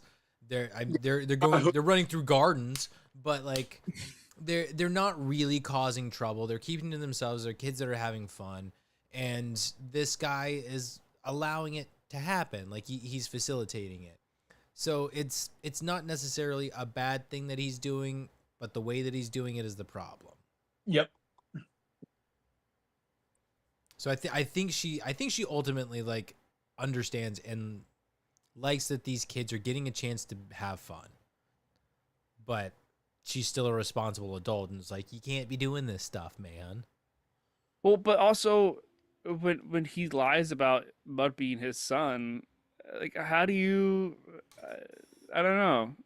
I would have expected more conflict from her, because that's a pretty serious lie. I think she knew. Like again, I mean she may have been like I think she may have had her doubts, I should say, like like the whole lima bean thing, and she's like, I bet you don't even like lima beans. Like, Oh my gosh! what kid I is love- like so excited about lima beans that he counts how many he's eating, Because he's gonna get $1 for each one that he eats. which is a lot. He was yeah, up to like and the $70. fact that Yeah, the fact that he during the dinner he's saying like, he's counting each bean that he's eating, and she has no idea why he's doing that. Dollar per lima. What were you thinking, Dennis? Yeah, in 1994, What were you thinking, bro? that's crazy. All right, can I go with one of my bigger nitpicks? More actually, not a nitpick. It's more of a head scratcher. Yeah, it's definitely a head scratcher. An itchy head scratcher. As much as I love the four camps in one, where did all the stuff come from? We just happened to buy every prop for Annie. We just happened to buy these military uniforms. Like I just where did everything come from? I think now you're getting a little too like literal. Like it's just kind of like movie magic. Okay. Amazon same day delivery. A lot of prime. Sears from the Sears catalog. A lot of prime. Well, to be fair, they do have to purchase things because they get the camps like the sweaters and stuff that have like camp names on it, and like so they definitely order more stuff. Mm-hmm. And they have some time. It's not like they go from we have no plan for Parents' Day and tomorrow's Parents' Day. They have enough warning. They're like, we're screwed. What are we gonna do? Like blah blah blah. It's like we've got time. I've got a plan. So it's I think perfectly plausible that like they absolutely order all of this stuff. Like they buy more things. From what we can tell, when they found out that like, oh, I've got access to the $3,000 my parents are sending me to camp with, and I'm gonna buy all kinds of stuff, and it all shows up like what seems to be next day, but like it doesn't seem like it took too long for their arrival. So yeah, I'd say given a week, they'd be able to order some stuff. But do they just phone call? Like, I mean, the They have- internet's not really a thing. Well, they have. I mean, obviously it's phone calls, but they have access to the town, right? Like, I mean, they have computers. I think the logistics is it exceeds like a kid's ability a little too far. Like for the sake of this movie in general, not to say that These the kids are kids can- hacking into like military bases and stuff. Like they go to computer. Although I will say that they do care enough about computers that like when Walter's talking about it, he's talking about like, oh, the new CPUs and blah blah blah. Like I don't know computers enough to know what the hell he's talking about or even know if it's like worthwhile. Like, oh, he said some stuff, but somebody's excited about computer parts. That's enough to tell me that these kids aren't idiots. They have some level of intelligence that they can come up with plans. They can figure out how to buy stuff. yeah, Catalogs, my man. Yeah, 90s were but- full of catalogs. yeah. But Sky Mall, you remember Sky Mall? I miss Sky Mall. Skyball, what the hell is that? Oh dear Sky God. Mall. Sky Mall was the best. Oh, mall. Do you know what I'm talking about now? I think I've heard of it. I don't think I've ever. It was the catalog that you had on flights. Like you'd look through it and it was nothing but like buy this, buy this, buy this. And there's like really cool gadgets and stuff. It was like sharper image in a book. Huh. You get all kinds of I remember the Sears catalogs. Sears, yeah. Yeah. I think the best was like around Christmas time when you'd get like all of the toy catalogs. You just- Oh, you like just- the Toys R Us. Yeah, you just like circle like, Mom, I want this, I want this, I want this, and I want that. Yeah. Don't worry, you don't have to think about it. It's in the catalog. I circled the picture. Oh, Can you man. tell Can we Santa? Can we bring back catalogs? And get rid of the internet? But then where will everybody watch their on porn? the giant catalog. I want to hold the image that I'm looking at.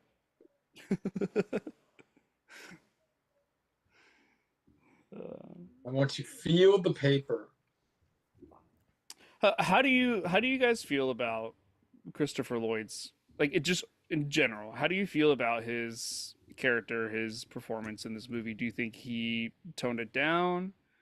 Do you think he like if you were to compare him in Back to the Future, how would you compare his performance there? Personally, I think he was a little underwhelming for the most part.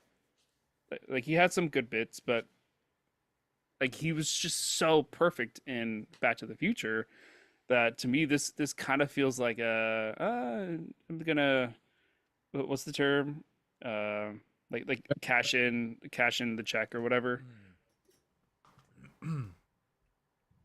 Cruise control. Yeah, cruise control. Yeah. Go ahead, Jim.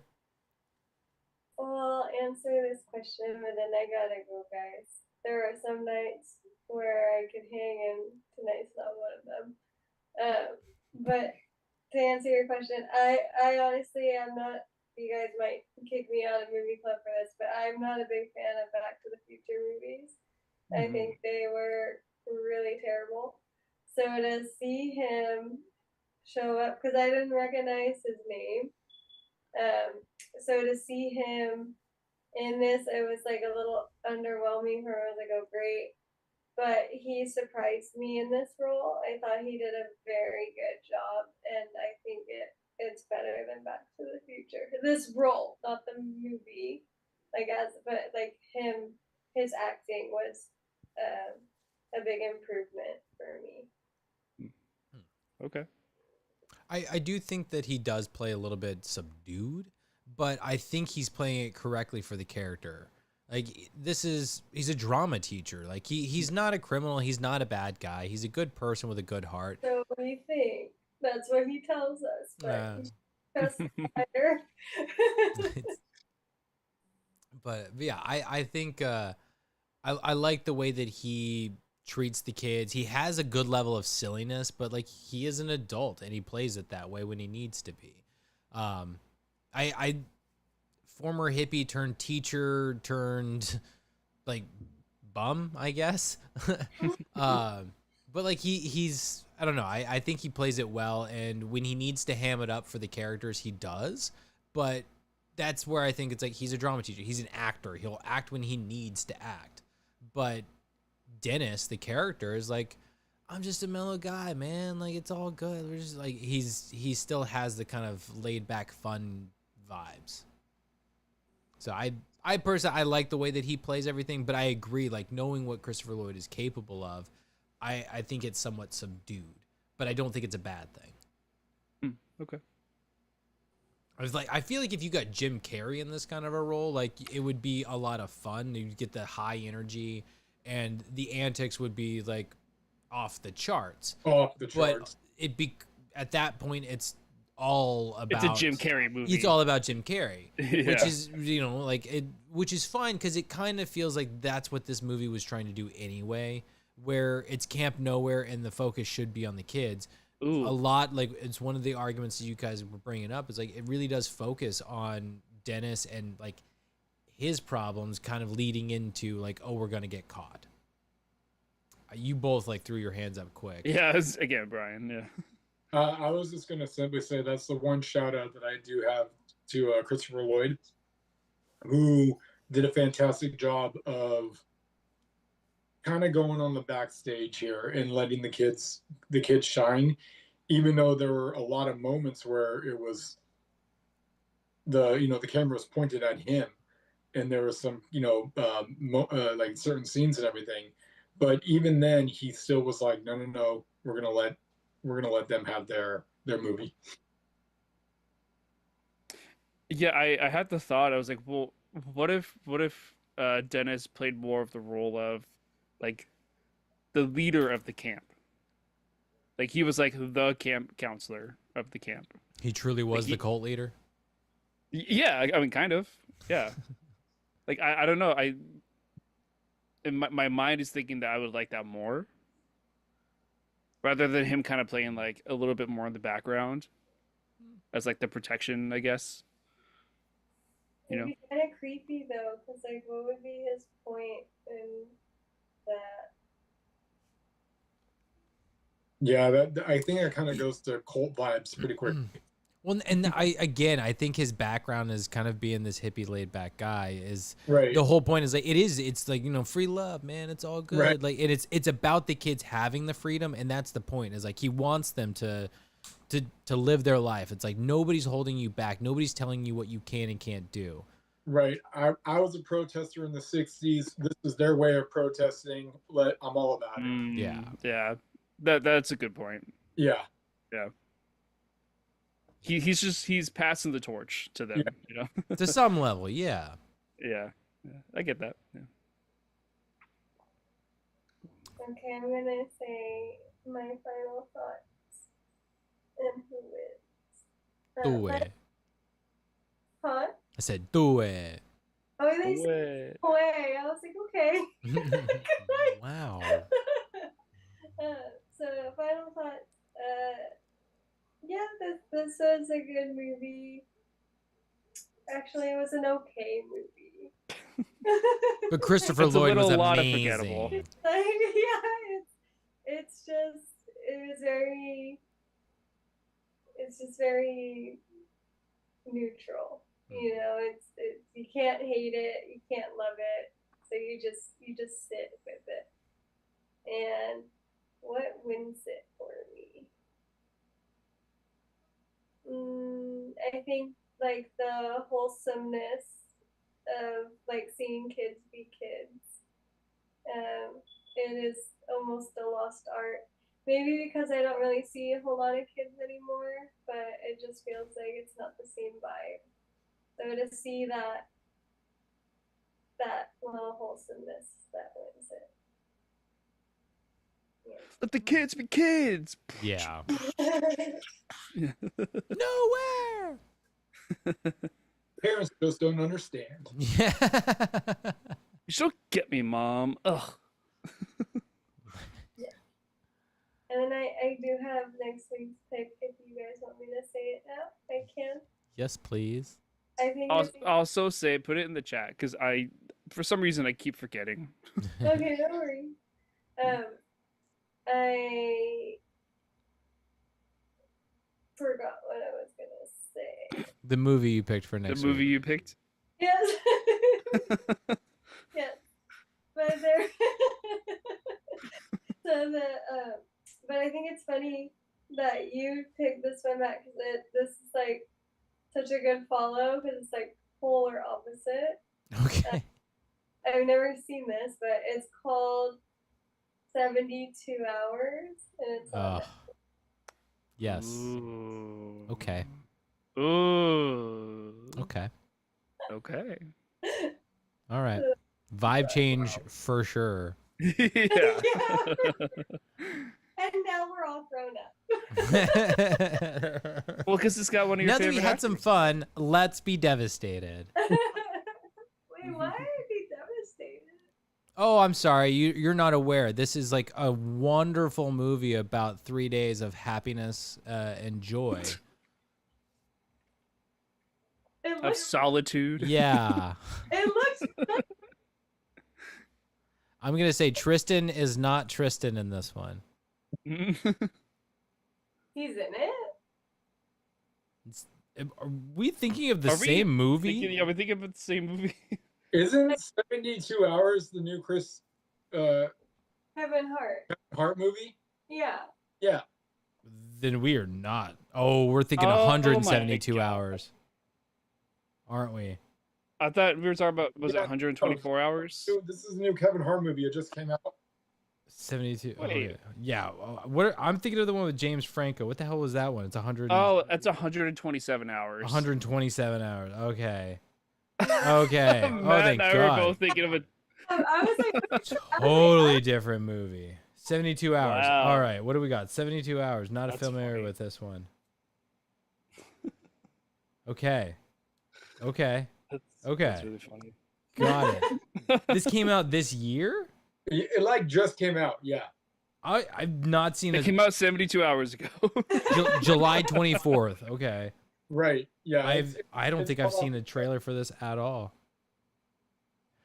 Oh, this is why Kevin Hart and is it Marcelo Hernandez? Marcello from SNL?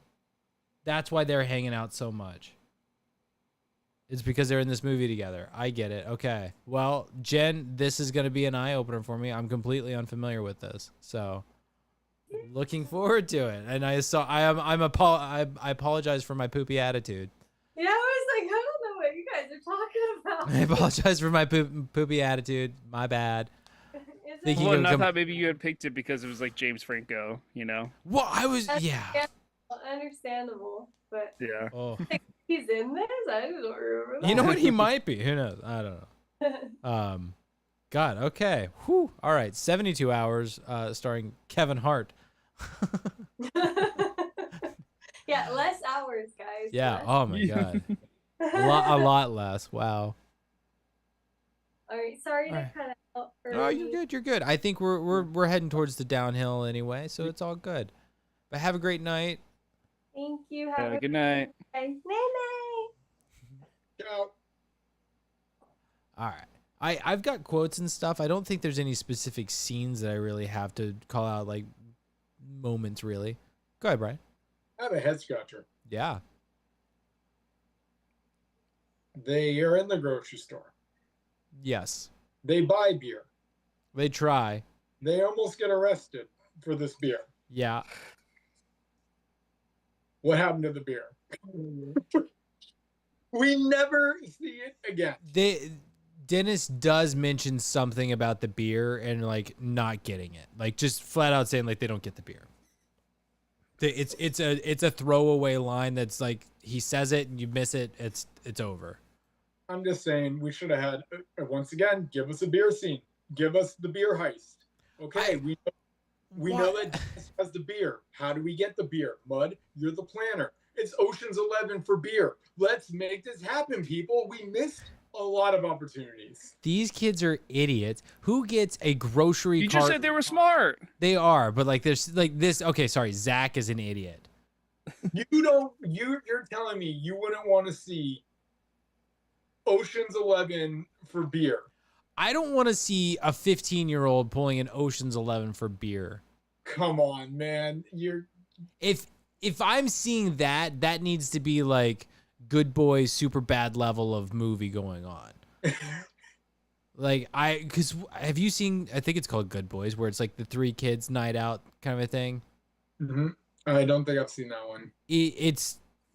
I want to say like they're trying to get beer at a certain point and they find like one warm beer and they try and drink it and they hate it. Like it's Okay, like the mission for alcohol. yeah. Like Yeah. So these kids with a grocery cart full of beer, like it's already dumb. You've got a fake ID that says you're 30 years old. Like although I do love Trisha's math on it of Right. like it's just like that would mean it's 1984, dumbass. Like which do you recognize the cashier? We literally just saw him. Wow, Henry, you could play for the Cubs. Yeah, okay, that's what I thought. Yeah. Which he's also in heavyweights. Oh, he is. That's right. He's the counselor who's getting all of the junk food for the kids. That's right. But go ahead, Nick. All right, I have a couple nitpicks with this scene. First of all, Zach is saying that he's getting the beer for his dad, who was in the car in the parking lot, Right. and then suddenly he's in the store. Right. He's like, "Oh, my dad right here." He's like, "Oh yeah, I'm just getting this for my dad." I'm like, if you were getting it for your dad, he's in the store. He would have just grabbed it himself. Yep. And then the second thing is the fact that the officer was just like, "Oh, okay, sorry, no wrongdoing was happening here. You're off the hook." Well, that was the store manager or whatever. Yeah, it was the manager, not the officer. Yeah, it was the store manager. But he said that he like, "Oh yeah, we'll take him to our security right outside or whatever." I'm just like, what is going on here? And then like the whole math thing with the age, and I'm just like, this scene is not Weird playing scene. out. It's a really well. weird scene. It's written poorly. It's and executed poorly. It's not good. I can give you that. Yeah. I And then Brian, like what you were saying, like we never then see the beer after that. No, they don't get to. They don't. have their little beer party or anything, and it's just like, You can't show kids drinking in a Disney, not Disney Well, movie. Well, I would have. I mean, what if like they all have like a sip and then they're like, all like in unison. They're like, ew, and then they like pour it out and like into the lake or something. I don't know. I guarantee you, Zach and the Bully Buddies are drinking that beer whether they like it or not. the classic would be this: they take like one of them takes a swig. Oh my god, you gotta try this. like it's gross, right? Right. Yeah, but they want other kids to experience the grossness. It goes, oh, dude, this is terrible. Here, you try. Yeah, and then they're spitting it out. Yeah, Yeah. That would be funny. that would be great. Anyway, I don't think I have anything else. I'm pretty sure we've unpacked it all. We've said pretty much the whole movie. It's a bunch of stuff broken down. The only thing that I really want to highlight before we move on is Walter. This thirsty ass little boy. Like it's funny as What I said about him. what was that? Oh, what did you say? I said Walter needs to settle down. Oh, for sure. That cold shower. Oh my god, that poor kid. Like, I get it. Like, dude, you need to calm down and stop trying so hard to get this girl naked. Like, Yeah. you're an idiot. You're an idiot. Stop. But I love the payoff of like the whole start to finish joke with Walter is him trying so hard with this girl, and then it's the last scene of the movie where she burns him so good.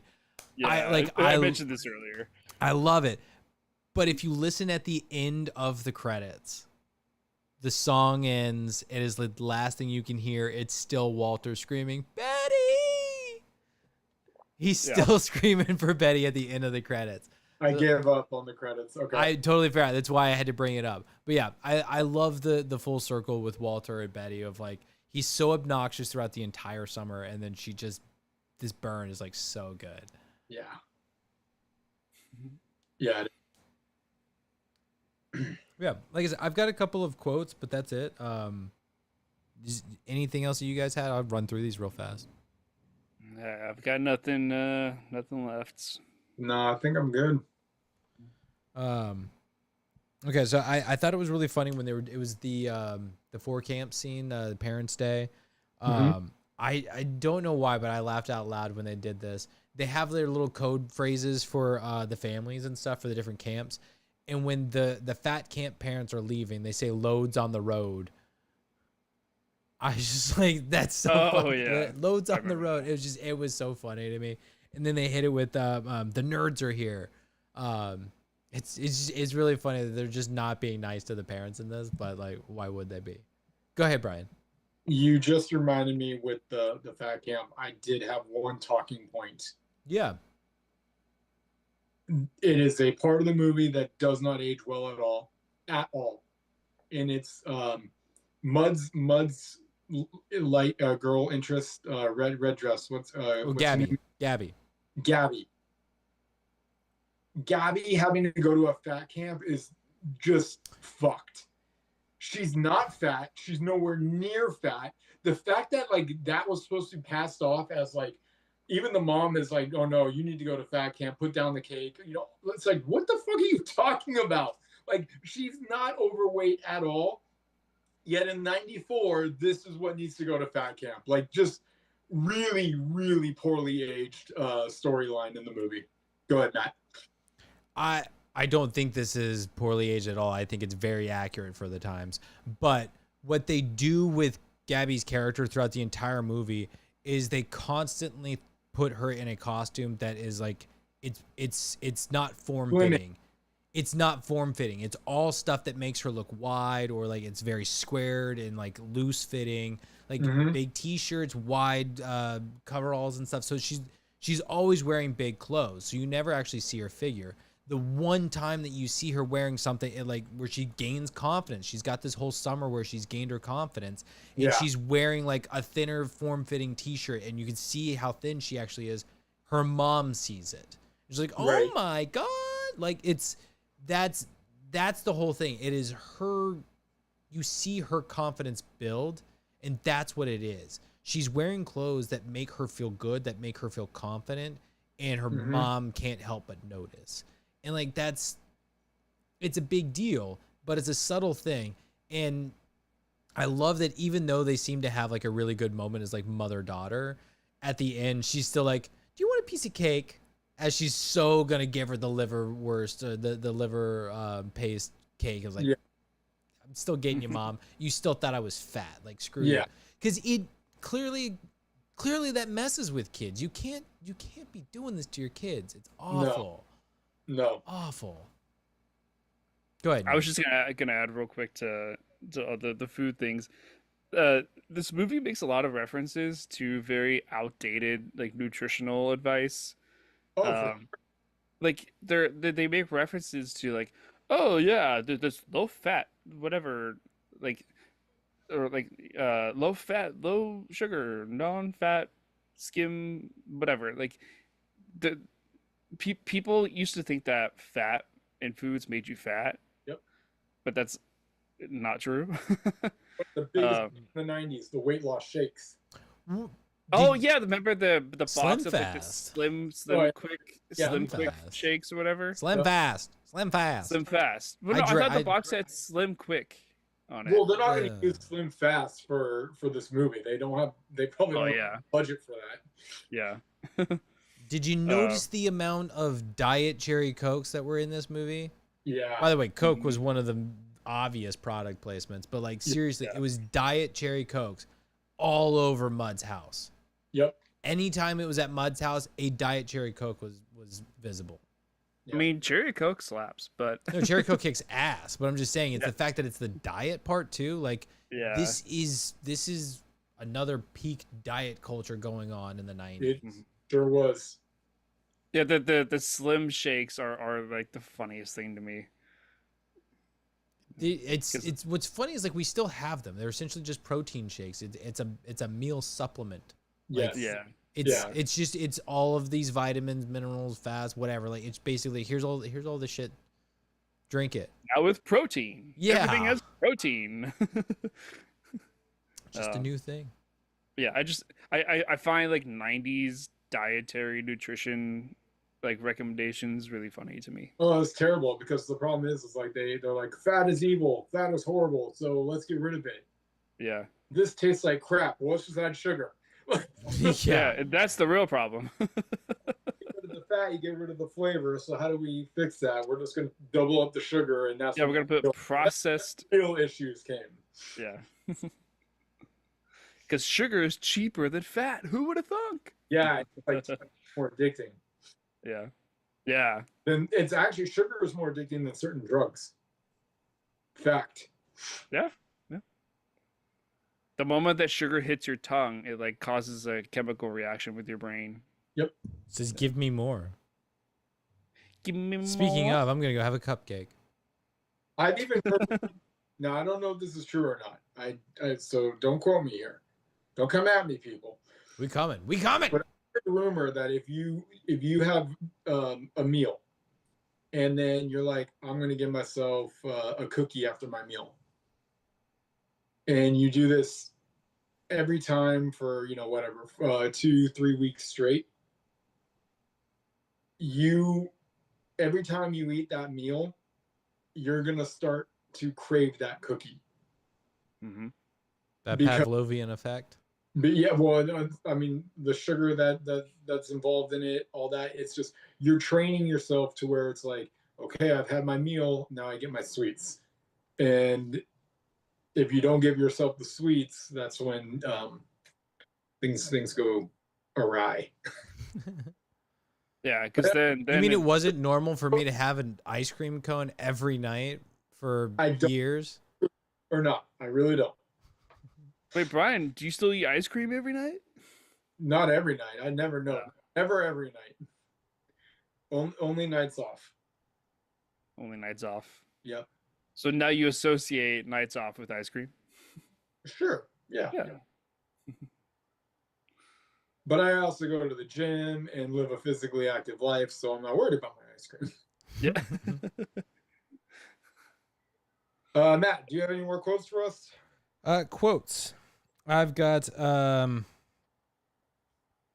I like this line. It was from Dennis, and he was saying it to Mud. He's like, just because you're smart doesn't mean you can't act stupid. It's your Yes. constitutional right. And there's the callback later when Mud uses it, and it's a nice moment. But I like it. It's like, just because you're smart doesn't mean you can't do some stupid things sometimes. Like we all make mistakes. We all do something dumb every now and then. It happens. Doesn't matter how Yep. smart we are. I do like that. The last one I've got, it's interaction between I keep calling him the Repo Man or Bulldog, whatever you wanted, but like between him and Mud. And Mud it's when he gives him the money and he's counting it real fast. He's like, you're a little short. And Mud comes back with, yeah, well, you're a little fat. Yeah. That was good. I like the wordplay. It's classic. Yeah. I love those kind of jokes that just sneak into a movie. Mm-hmm. But that's it for quotes. That's a good one to end off on. Had a couple of good ones. Like, have you ever heard of a clean getaway? Yeah. There were a couple like little one-liners that he just slid in very casually. Just little zingers. Yeah, little zingers. Right. That is it. Just final thoughts. Who won the movie? Mm-hmm. I'll go. Okay. Yeah, it was a good talk. I knew we were gonna have a good talk, and I'm glad we really kind of peeled the layers back as to how this movie could have been better, and some of the ideas that we brought to the table. Again, not a terrible movie, but just there were some opportunity that was missed. As far as the winner, I mean, I just got to go with it. It's more of like a what won the movie, and it's that the 4-in-1 camp thing is just creative beyond belief, and I got to give credit. That's got to be the win for me.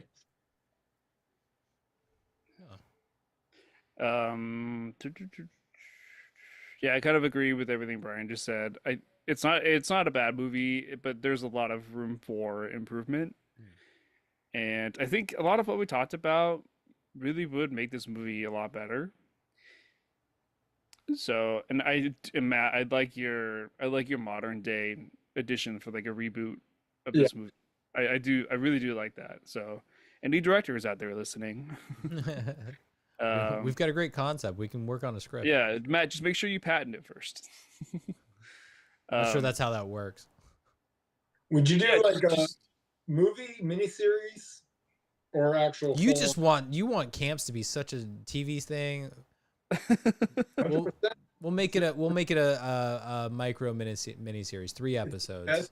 Best recipe. micro miniseries. 3 episodes, 40 minutes each. Oh, okay. Average 40 minutes. I kind of like 10 episodes, 30 minutes each. 10 episodes, 30 minutes. Yeah, or 20. That's quick. Jeez. Yeah. Quick. I feel like closer to an hour is what you really want, like for Yeah. a good like that 40 45. Like the 44 minutes. Yeah. Like 40, hitting around there, you're getting some good meat in an episode. 43 to 48, pretty solid. Yeah. 10 episodes. 10 episodes, 43 to 48. No, that I can work with. Yeah, like 5 hours, you know? Yeah. If you're giving me 10 episodes, I'm not cutting a single thing from this movie, but I'm expanding the shit out of it. So like there'll be an entire episode that's dedicated to like Dennis and Van Welker, or no, he's Van Welker. What the fuck is the Bulldog? What is his name? Polk. TR Polk.